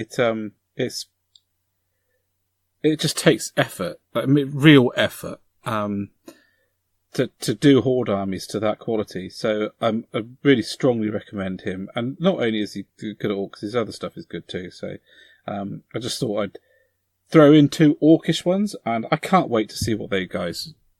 And I'll do some more orc ones next time. But what they do with the new stuff is going to be brilliant. So really excited about looking forward to that. So that's my two. Cool. So as ever, I've had a look on the 2P's group, hobby group. So really nice. There's 150 members in there now, which is really great. Lovely to see. And every day something's going up. Ranging from John's struggles with categorizing all his paints while his little one takes them back off the rack again, which I think is fantastic, to some real quality paint jobs. So, couple for me. Mark Coxey has put up a Death Guard just recently.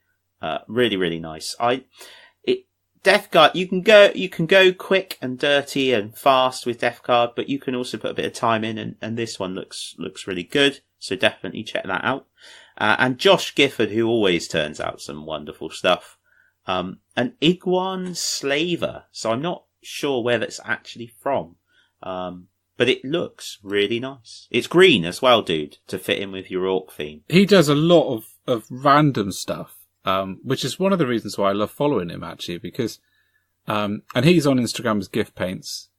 I think the range of stuff that he does, and he's always trying new things as well. Always. And it's great to watch, and he's a really nice guy. He will answer your questions if you've got them. So, yeah, big up. John Hamlet's done some great Death Guard as well. Yes, I did notice them as I was going through. It's good. It's nice to see. People working on little kill teams. Yeah, which seems to be what a lot of people are using those Conquest magazines for. Yes. Well, that was my intention, actually, with mine. I also wanted to shout out, and they don't need shout outs, really, because they're very well established. Big deal. But I've been watching videos, painting guides from Next Level Painting. With Kenny Boucher, and listening to the Long War podcast, which is the podcast that's linked with it, and that's all linked with Spiky Bits, and it's massive. But his stuff is really ace. I really like a lot of it is based around like quick painting hacks, so quick ways of doing things. Did an awesome way of doing Rust. Loves Riser Rust. Uses it. He kind of reminds me of how you would use that. Oh, and he's a big fan of. He's the one who got me into Typhus Corrosion. Yeah, it's just brilliant, and he waters down Riser Rust all the time and flows it into cracks and stuff. But I just love the way he approaches things. You know, just trying to get them done, but looking good. And he said something really cool today, which I hadn't considered. He was like, the great thing with an airbrush is it speeds up certain things, But actually, what that does is it saves you time in areas that you can then use to put more time into other things. Yeah. On the miniature. In his example, he was painting tanks, and so he was laying down the base colours with all the airbrush, but then going in with the brush and doing the riser rust and stuff. And he was like, I can take a bit more time on this because I saved time with the airbrush with the stuff before. Yeah. But by far, my favourite comment of his, and I will say right now that normally we try and keep the language to a minimum, but I just have to. It's just brilliant. He was painting chevrons on an Imperial Knight, and he he was showing all the armor plates that he'd done it on, and then he picked up one of the armor plates, and I can't remember which plate exactly it is, but it's got loads of edging on it, and he said, to be honest, I didn't do chevrons on this because, to be frank, it's a pain in the dick. And I was just like, I just love him. Yeah. So, if you've not listened to them, or checked out some of his videos, which I'd be surprised, to be honest, if you haven't, but you might not have, it's definitely worth, checking out, Kenny Boucher and Next Level Painting. It's brilliant. Really good. He's done a lot of good stuff on airbrushing, actually. Like, the basic stuff on airbrushing is where I found the most good, early information, stuff to get you started. One of the things he did is put my mind at ease with the airbrush. Basically, when I first got it, I was terrified of using it. I was worried I was going to break the damn thing. And he just froze the sodding thing in a cup full of cleaner. So I'll leave that there overnight to sort it all out. Yeah. So it kind of put my mind at ease and got me able to break the ice and use it. So I totally agree with going and watching some of their stuff.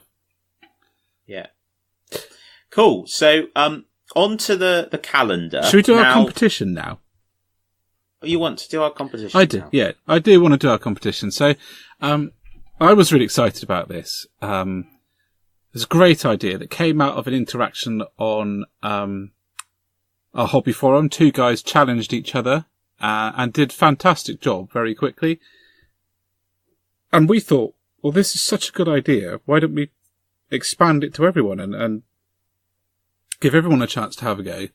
And we're really, really pleased with the amount of response that we've had. We had 17 entries, all really good. There wasn't a single one that people hadn't put effort in, genuine effort, really thought about it.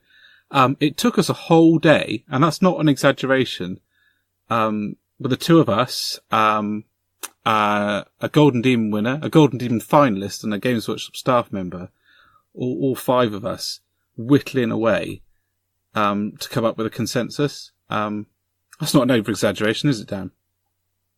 No, I mean, part of that was due to me just getting ahead of yourself. Not listening. Getting ahead of myself. It's like using the whole situation. Herding a demented cat with Dan sometimes. Really. So, we put the last five up, our shortlist up, and we counted the votes today, and the winner is Richard Nutter's fantastic. I think we've had Black Legion sorcerer. Built out of the Stormcast Knight and Cantor on the front of the Getting Started magazine. It's a cracking bit of converting work. It almost looks like it was meant to be a Chaos sorcerer from 40k. So congratulations, dude. Yeah, it looks really cool. And we'll get your prize winging away in the post. And next time, we're probably going to do these every couple of months. Maybe not every 2 months, but every 3 months, perhaps. I'm thinking of doing it the opposite way around.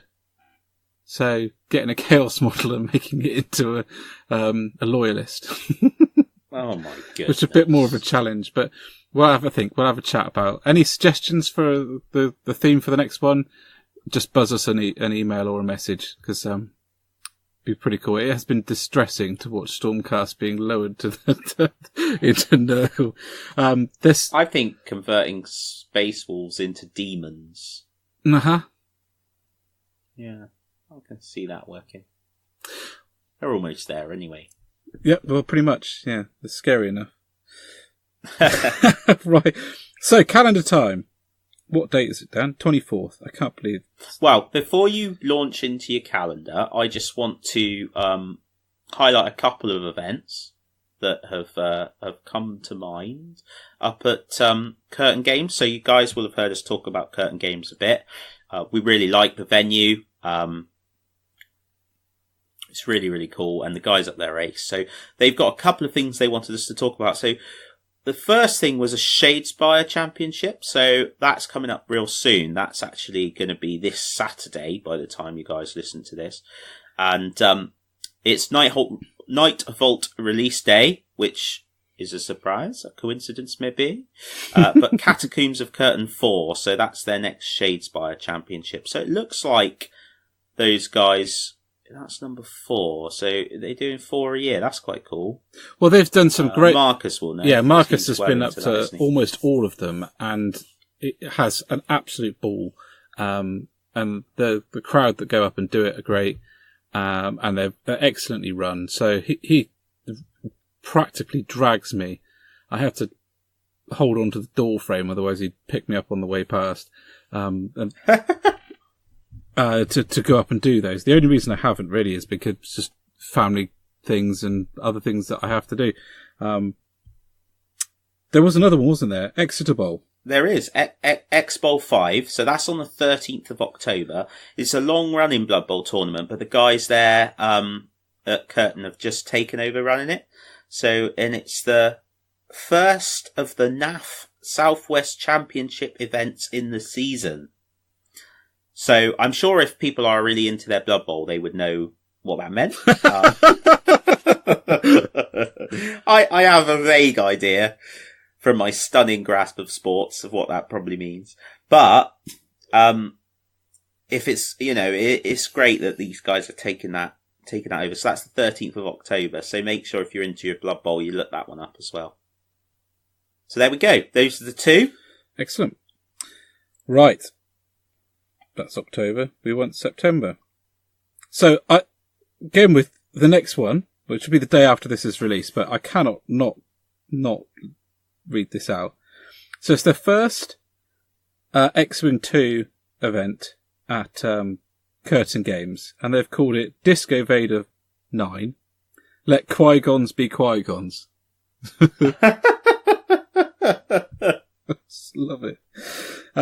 So that's on Thursday evening, which is the day after this is released. So if you're into X-Wing, and you're very keen on listening to us, then you can get up there tomorrow, I suppose. The 40k campaign weekend, at Warhammer World, which is... Is this another Tenebris one? Yeah, the Dark Zone. So it's another Tenebris one. Dan and I absolutely loved the first one, so we can't speak highly enough of those events. They're full of energy, and just a great laugh. And then Fall in 2018, which is an event at the South Wiltshire Wargamers, which are chaps down in Salisbury. And those 2 are on the 29th and 30th. So, what's next? Death and Glory, Age of Sigmar Double, Curtain Games. I mean, they keep coming up, but these guys are running regular quality events all the time. For all manner of different game systems. So, if you're not tied in with them and looking at what they're doing and on their Facebook page, you're missing a beat, really. That's Saturday the 6th of October. That's an Age of Sigmar Doubles. Then Terra, another great venue in the southwest. They're running an Age of Sigmar tournament on the Sunday. So if you want your Age of Sigmar sorted, go there. Curtain on Saturday, yeah. Terra on Sunday. You went down to Terra this week, didn't you? I did. They're my what I was going to talk about next. So we'll put it off until we've done the calendar then. Otherwise, we'll lose our place. But okie dokie. Got to keep you in line. Sunday, that's the Sunday, the 7th of October. So what's on after that? So, the 13th and 14th, let's push forward a little bit. That's the same weekend as Exeter Bowl, 13th of October. It's the Flames of War European Grand Tournament on the Saturday the 13th, the same as Exeter Bowl, and that is being run at Firestore Games, which is just a massive venue. But you're going to do a Lord of the Rings tournament at some point, aren't you? I am due to go on the 6th of October. It depends really on how Harriet is, but we will see. Right, and on the 14th, Sunday the 14th, is a 40k fundraising event at Bristol Independent Gaming. Should be great fun. And the Terranian Open War Tournament at Terra Games. And that is another 40k event.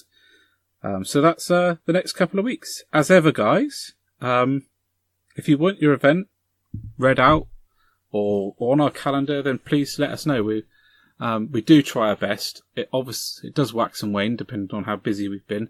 But we like to keep the calendar updated. Because it gives me an idea of what to go to next, if no one else. Yeah. Right, so Terra Games, Dan, go for it. So Terra Games. So I got to visit Terra Games. It was my wedding anniversary, as I mentioned previously, on the 20th. So we went down to Plymouth, stayed with some of my family, and just had a bit of time away, really. But I decided to take, on the Saturday, the 22nd, to take Harriet for a romantic outing to Newton Abbot. Which was lovely in the rain. And it just happened completely by coincidence that in Newton Abbot, Terra Games is situated. So, we popped in and I have to say I was absolutely blown away. Terra have done a fantastic job. They've got 9 6x4s on custom made tables, which look great. Good amount of scenery, lots of wonderfully painted models in the cabinets, and obviously a big range. So you've got Blood Bowl, and you've got Necromunda, and you've got 40k, and you've got Age of Sigmar. It's all there. Really good range of products. Very much Games Workshop centered, but also some historical stuff in there as well. Some good. A good range of paints, etc., etc. And they've also got a couple of rooms specifically done out for role playing. So you go in and there's like a big table in the middle, like a round table with seats around it. And there's axes hanging on the wall, and there's a map of Middle Earth and a map of the old world. It's brilliant. It's brilliant, mate. Honestly. So yeah, really impressed. Really impressed. And just over the road, there was a really nice little sweet shop where I got some pick-a-mix. They were good. I bought some grapes from the grocers. Is what I meant to say, yeah. Obviously. It's also worth noting, Bacra Models, which is in Newton Abbot. Oh my goodness. I have never seen such a fantastic range of hobby product in one place. They do sell some Games Workshop, which is interesting that somewhere like Newton Abbot's got two places. And I'm a big advocate for buying your stuff as much as you can where you get something back. So where they are trying to give something back. So for example, Terra have got gaming tables. So if you're playing at Terra, then it's good to purchase from them. But Bacra Models do sell Games Workshop, but they just had so much paint, mate. So much paint. All the Tamiya range, all the Vallejo range, which is a massive range of paint. Loads of the AK Interactive stuff, which is quite hard to find at times. It really is, actually. Did they have much MIG? Because MIG is a right bit. Yeah, they had loads of MIG. Such nice Citadel stuff. Really hard to get hold of. Was there, of course. And it's just a treasure trove. Harriet had to go and like look in another shop because I was just totally overwhelmed by this place and all its different like hobby tools and paintbrushes and yeah, it was amazing. Really, really cool. Be really easy just to go mental. I mean, and I've got a fair amount of hobby product. So much, in fact, that I don't even know some of what I've got, as Ben said. You hadn't used half of what I used while you were up there. I know. Well, one had just dried up, hadn't it? You never opened it. Got in. No, I had opened it. That was the problem. It hadn't been shut properly. So yeah, a couple of really, like, Newton Abbott's like the treasure trove of hobbiness. So if you are looking for events, obviously you're a bit spoilt now. You got, if you lived in Exeter, you got Curtain Games up one way and then Newton Abbott the other. That's pretty awesome. So yeah, do check them out because it's really good. Really good. Ace. There is one last thing to talk about, Dan.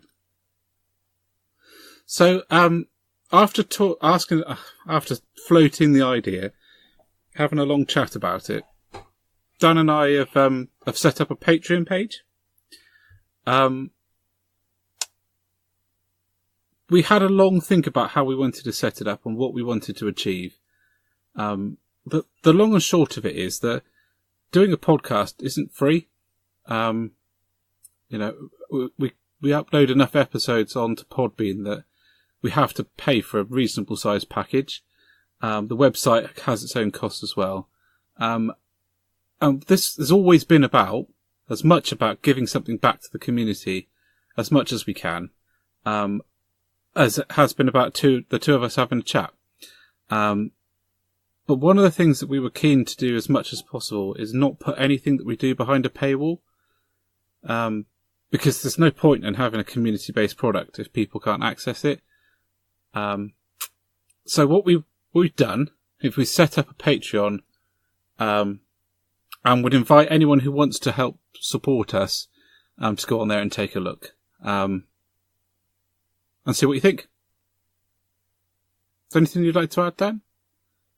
Yeah, I suppose. I mean, Ben and I wrote what's on the Patreon thing together, hence why there's a fair bit of tongue-in-cheek hobby randomness in there. And there's three different levels, and I'll just echo what Ben said. Really, there are some costs. They're not astronomical costs. There are some costs involved with running a podcast, which we had to have a proper chat about this time round when the year went past and try and work out how to cover those.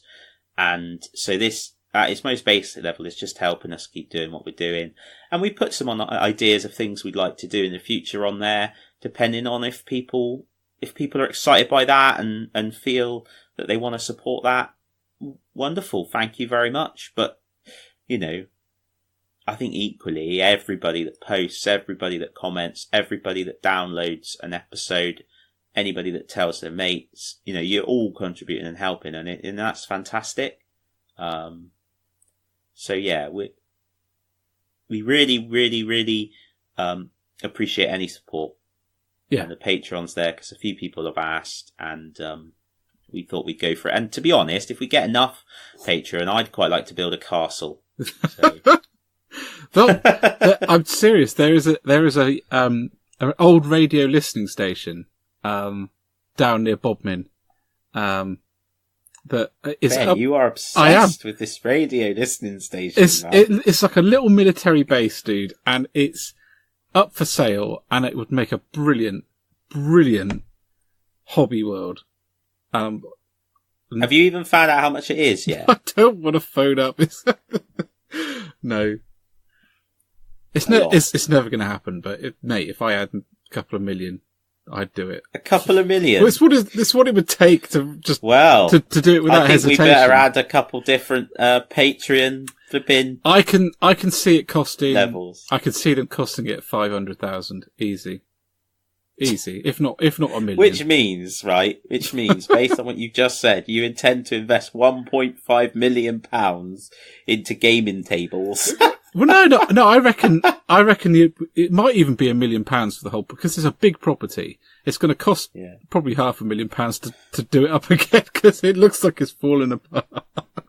My goodness! But it's just awesome, dude. It's got a big chain link fence with barbed wire and military style buildings. It would be pucker. Anyway, excellent.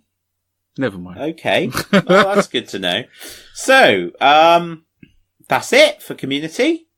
Yeah, that's a nice community section. I like that. Yeah, what's chunky, going on? Chunky. So, we are now going to journey into Middle Earth. It's best. Oh, hang on. We don't want to get sued or anything. I think if we're singing it, it's okay. Oh, is it? Oh, in that case, dun dun dun dun dun dun dun dun dun dun dun dun dun dun. Grab a cup of tea. We'll see you in the Middle Earth.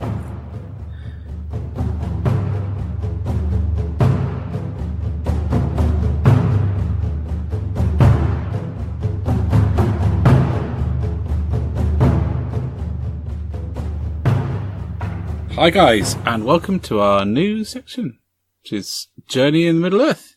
And we did this because effectively we are so excited about the new Middle Earth strategy game that it's mostly kind of dominated our hobby for the last couple of weeks, really. I think it's probably worth saying, like, hopefully anyone that normally listens to Into the Wilds will have given taken the opportunity to listen to Journey into Middle Earth. And I think right now there are loads of fantastic games, outside of Games Workshop as well. Games Workshop's offering is so constant and of such a consistently high quality, and it's something that was dear to Ben and I for a long time, that is it's very, if I go back 2 years, 2.5 years, even just over a year, just to start the podcast, the reason Into the Wilds was in there was because there was a genuine interest in other things as well, and time to do them, because the offering from Games Workshop wasn't as strong. But now it's real. It's not that those games aren't great. There is some great stuff out there. I mean, that Song of Ice and Fire, the Game of Thrones game, I'm just like, wow. But it's finding the time, isn't it? Yeah, it is. It is. And I think we are going to keep doing Definitely. Into the Wild section. But we just like to make each one of the Into the Wilds a little bit more focused. And actually for the last couple of podcasts, the Into the Wilds has largely been about Lord of the Rings anyway. So, here it is. We're going to, for the time being, we're going to alternate between the two and see how things go. So how are we going to kick this off? So I've been bullied by elves. Where do we start? Yeah, Dan and I played our first full game, in a flipping long time. And, it was very much a battle. So the game was such that the story the scenario that we had was sort of a challenge between the two battle leaders. Dan chose some pathetic orc, and I had Elrond. So he then spent most of the battle scurrying away trying to hide from Elrond, which didn't work. Which didn't work.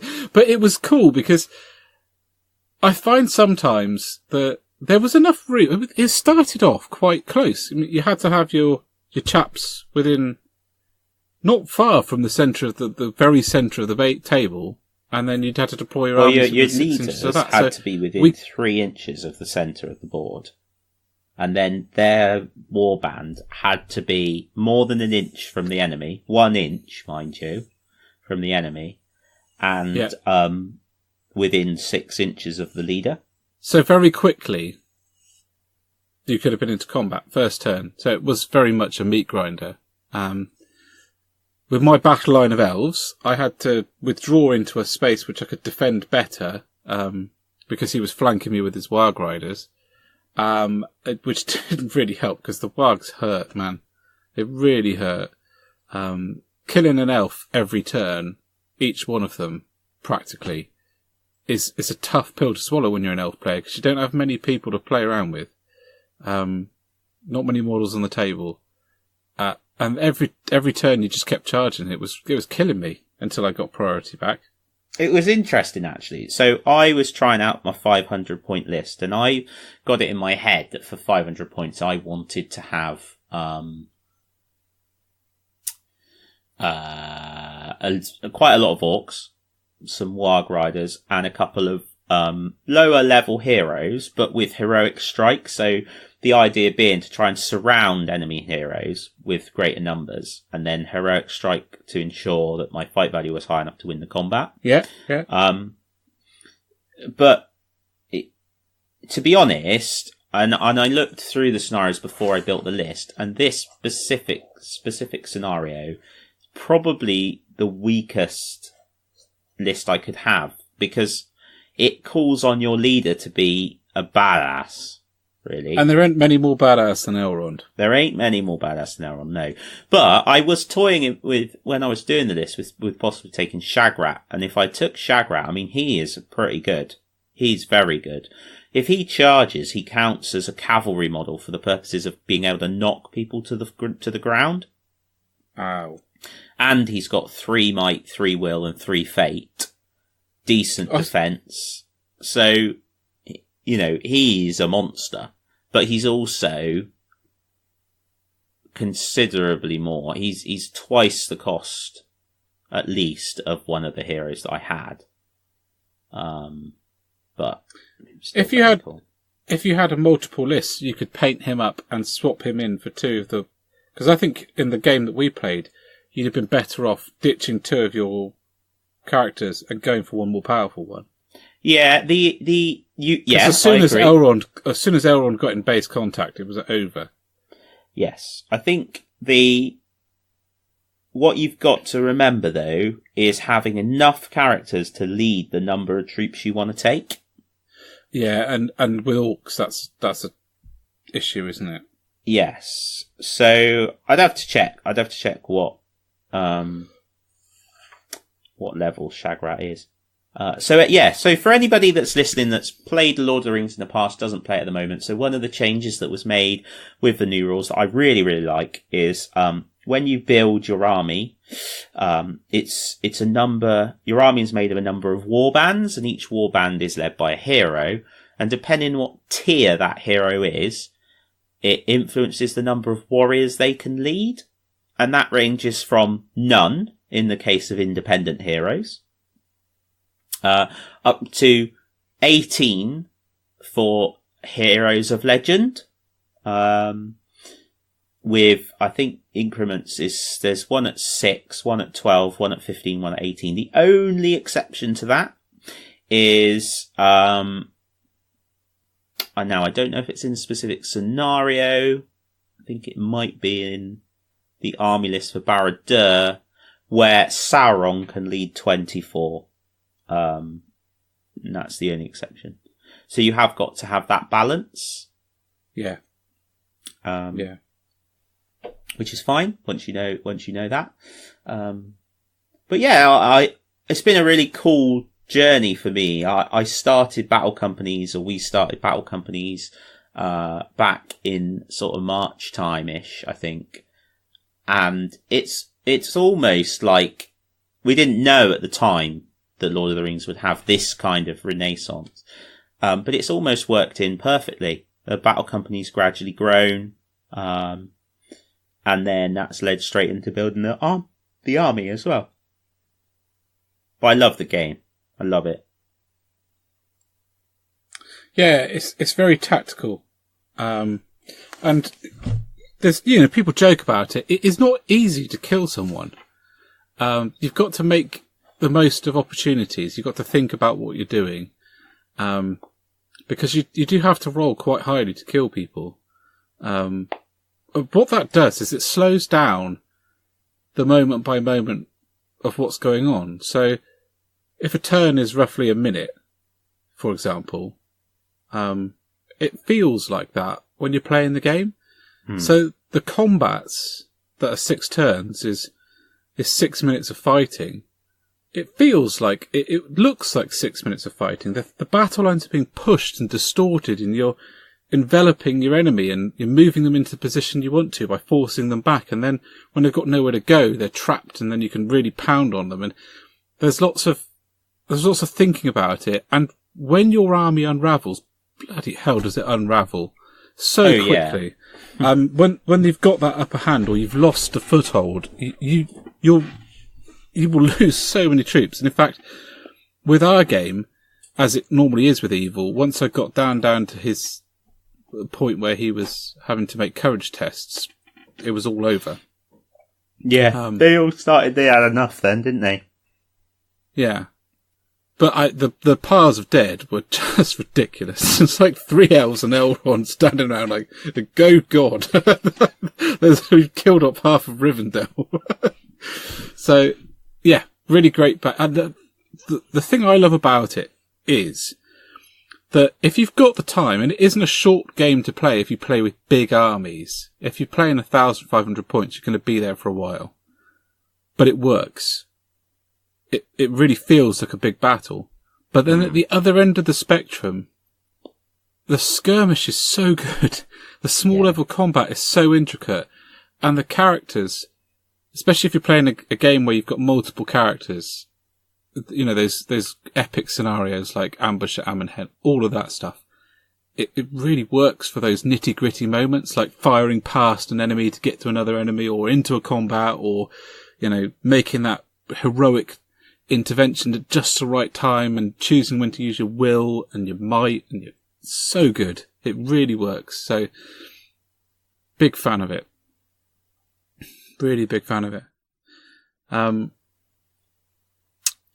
I got all of my Lord of the Rings out the other day. It's one of those things where I picked up... I missed the first couple of box sets. Because I was at boarding school at the time, and missed the magazine subscription, which is a shame, because I'd have probably got stuck into that.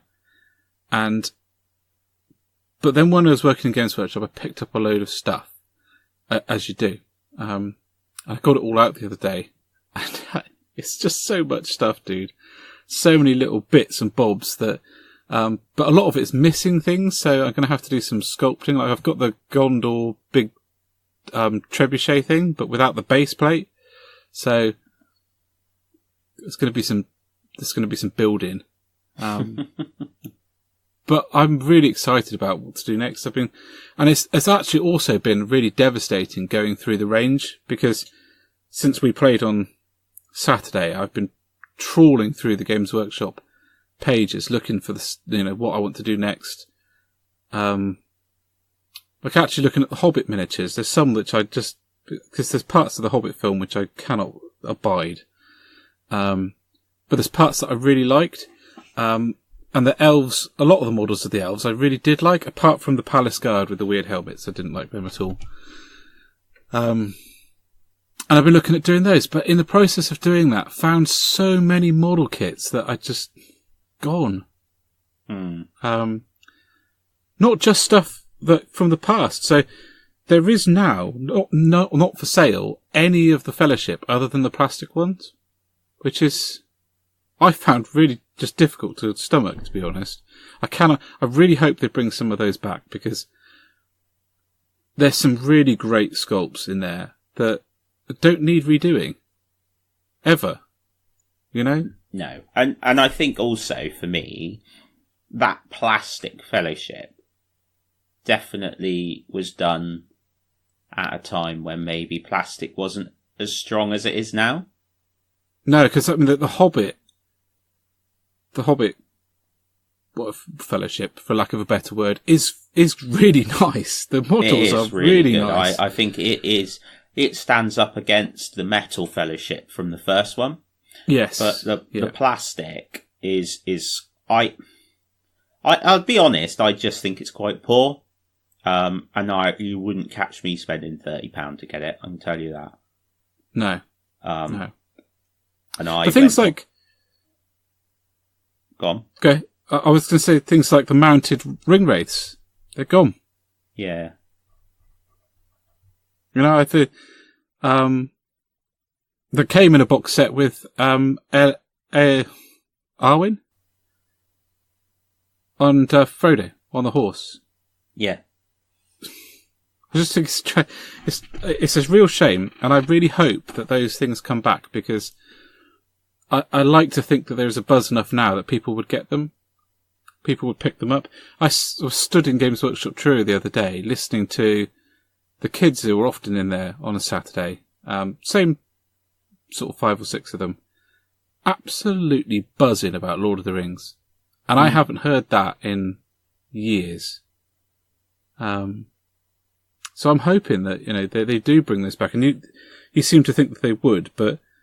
Yeah, well, when we were at the open day, Adam said that we would see a lot of stuff disappear, but then it would gradually, as it got repackaged and became, and certain books came out that supported them or what have you, that we would see them return.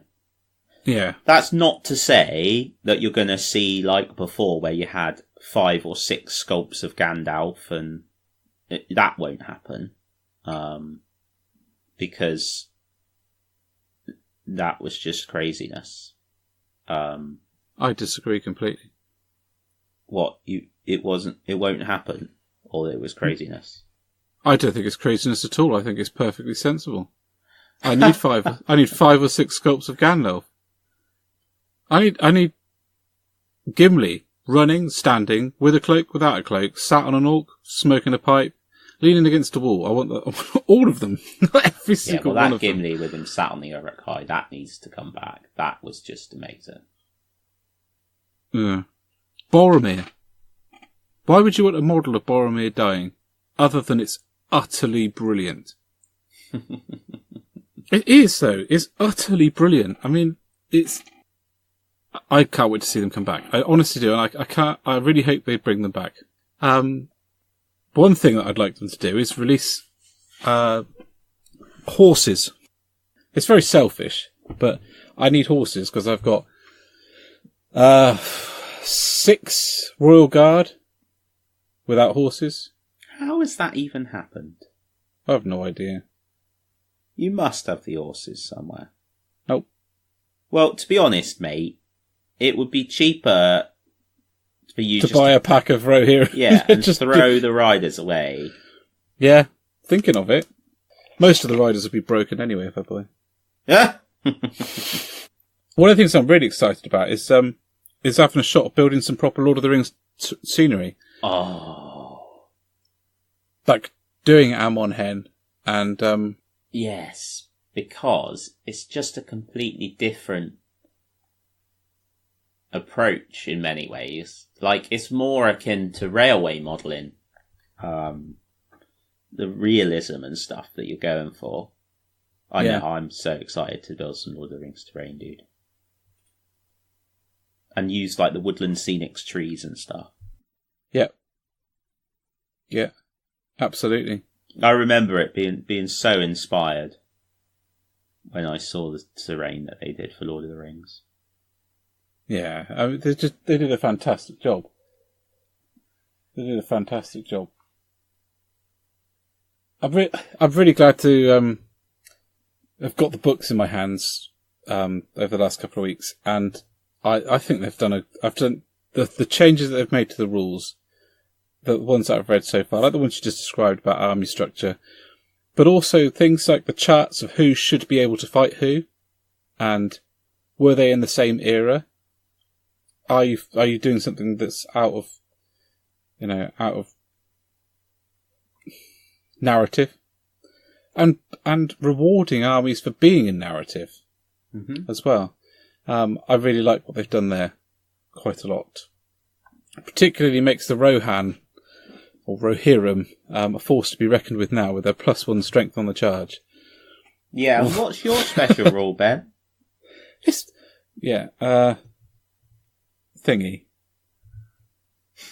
stand fast and fire in Elvish, and if anyone can say it, then they can buy him a pint, because I can't. It's great, though, because it's what Elrond says. It is, yeah. In the opening scenes of the first movie. I'm actually disappointed with that rule, compared to other armies. Re-rolling to hit within 6 of the leader is... Re-rolling to hit? It's either to hit or to wound with well, you don't, there isn't a to hit roll, then. There is in archery. Oh, it's for shooting. It is, yes, for shooting only. Oh. So you re-roll to hit for shooting, if you're within 6 that is it. of Elrond. I don't think that's all that powerful compared to +1 to hit to wound on the charge. No. Because that applies to the whole army.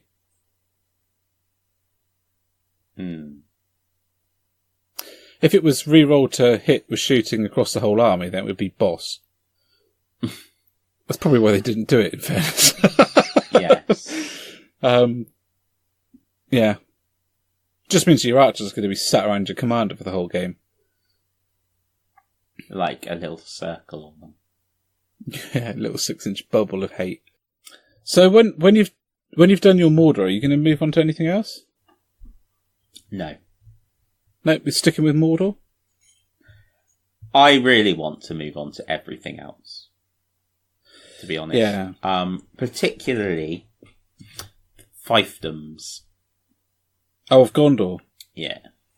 Yeah. Because I think that the new Knights on Foot are incredible. And good value. And good value. And... for Forge World models, at least. Well, for, ultimately, what are they? £32. And there are 6 of them. So they're £5.50-ish a model, something like that. Yeah. That's absolutely fine. And multi-part. And if you were to put that into perspective with the Forge World resin, the ring wraiths, from The Hobbit, so from the Necromancer bit, it's £90 for all of them. Yeah. Which is £10 a model, effectively. So, I think they're lovely. I think the Knights of Dol Amroth look lovely. I love the Knights of Dol Amroth men-at-arms, which are the pike ones. I've always liked the Clansmen of Lamadon. And my only issue with them is there's only 3 of them, so... Yeah. And the Axemen of Lossarnoch are not quite so strong, in my personal opinion, but I can get over that. So I do like the fiefdoms. Oh, and the Blackroot Vale Archers as well. They've got them as well, haven't they? Mainly, I think what appeals to me is the idea. It's really more about the Dol Amroth, to be honest. Dol Amroth for Gondor, and they open up and they charge out, they sally out, and oh my goodness, how glorious. How absolutely flipping awesome just to have a load of knights. And it would be such a nice counterpoint to my Mordor as well. Yeah, it would. And I think one of the things I really like about the way they feel, I feel that they've gone with Lord of the Rings this time, is that I don't feel you need to have masses of troops. I think they've aimed the price point and the kind of army composition at a reasonable sort of position. So when it got to... And I think this might be one of the reasons why Lord of the Rings started to struggle, is because when it got to War of the Ring, you couldn't really do the Knights of Dol Amroth. If you did a Knights of Dol Amroth army, it would have cost you an absolute fortune. Yeah. Having blocks of pikemen and multiple knight units, it just would... painfully expensive. Whereas now, the fiefdom army, I think, is quite achievable without being mental about it. I'd be tempted as well to do I don't know. I kind of like the idea, once the Mordor have done, of doing more scenario-specific forces. So looking up the old scenarios for the Journey of the Ring. Yeah. And specifically painting up the forces. I'm I'm thinking a lot along those lines of those box sets. So getting my hands on the parts of them and doing things like the ambush at Ammonhen. I would love that, mate. I was thinking about that myself. Just thinking about display-wise for like in the cabinets, how wonderful it would look just to have the journey of the Fellowship, but like told through the box sets. Yeah, it would, especially as the Uruk-hai Scouts are a fantastic plastic box, one of the better earlier ones. And you pop those alongside the metal ones of the Ambush Ammonhen box set, and yeah, I'd love to do that. Really would. Which is why I hope they release them again. Yeah. But I think for me, it's either going to be getting what I've already got painted, and then moving on to the scenario-based things, because I feel like I also want to expand the elves that I've got. So I've got a very infantry-based elf army. I need to work on a few more of the characters, get people like Glorfindel painted, and I desperately need cavalry. Desperately need cavalry, because I'm just so flat on my foot at the moment. So that would be probably my next purchase, would be a couple of boxes of Rivendell Knights. Yeah, they're stunning. They are. And I like Elrond on horseback as well. I've done quite a good job with his model. Elrond is good enough without being on a horse. No, he's not. Right. I think that, crikey, look at 25 minutes. So, that brings us to the end of episode 31, I think. I think it does. It's been a joy. Yeah. It's been great talking to you, dude. As ever, guys, we'd love to hear from you. Really enjoy interacting with everyone. I'm particularly proud of the hobby page at the moment. People posting up some awesome stuff, and we do like seeing it. And sharing ideas between each other. That is what it is there for. You can contact us on @the 2P's podcast. It's on Twitter, Instagram, and Facebook. One thing I would, as a little sort of plea, if you do listen to us and you like what you hear, or you like listening to us, like our pages, then please leave a little review on iTunes or Podbean or Facebook. One of the three, particularly iTunes, because it helps get our podcast out there a little bit, so newer people can listen to it. Because we'd really like to, spread the word a little bit more.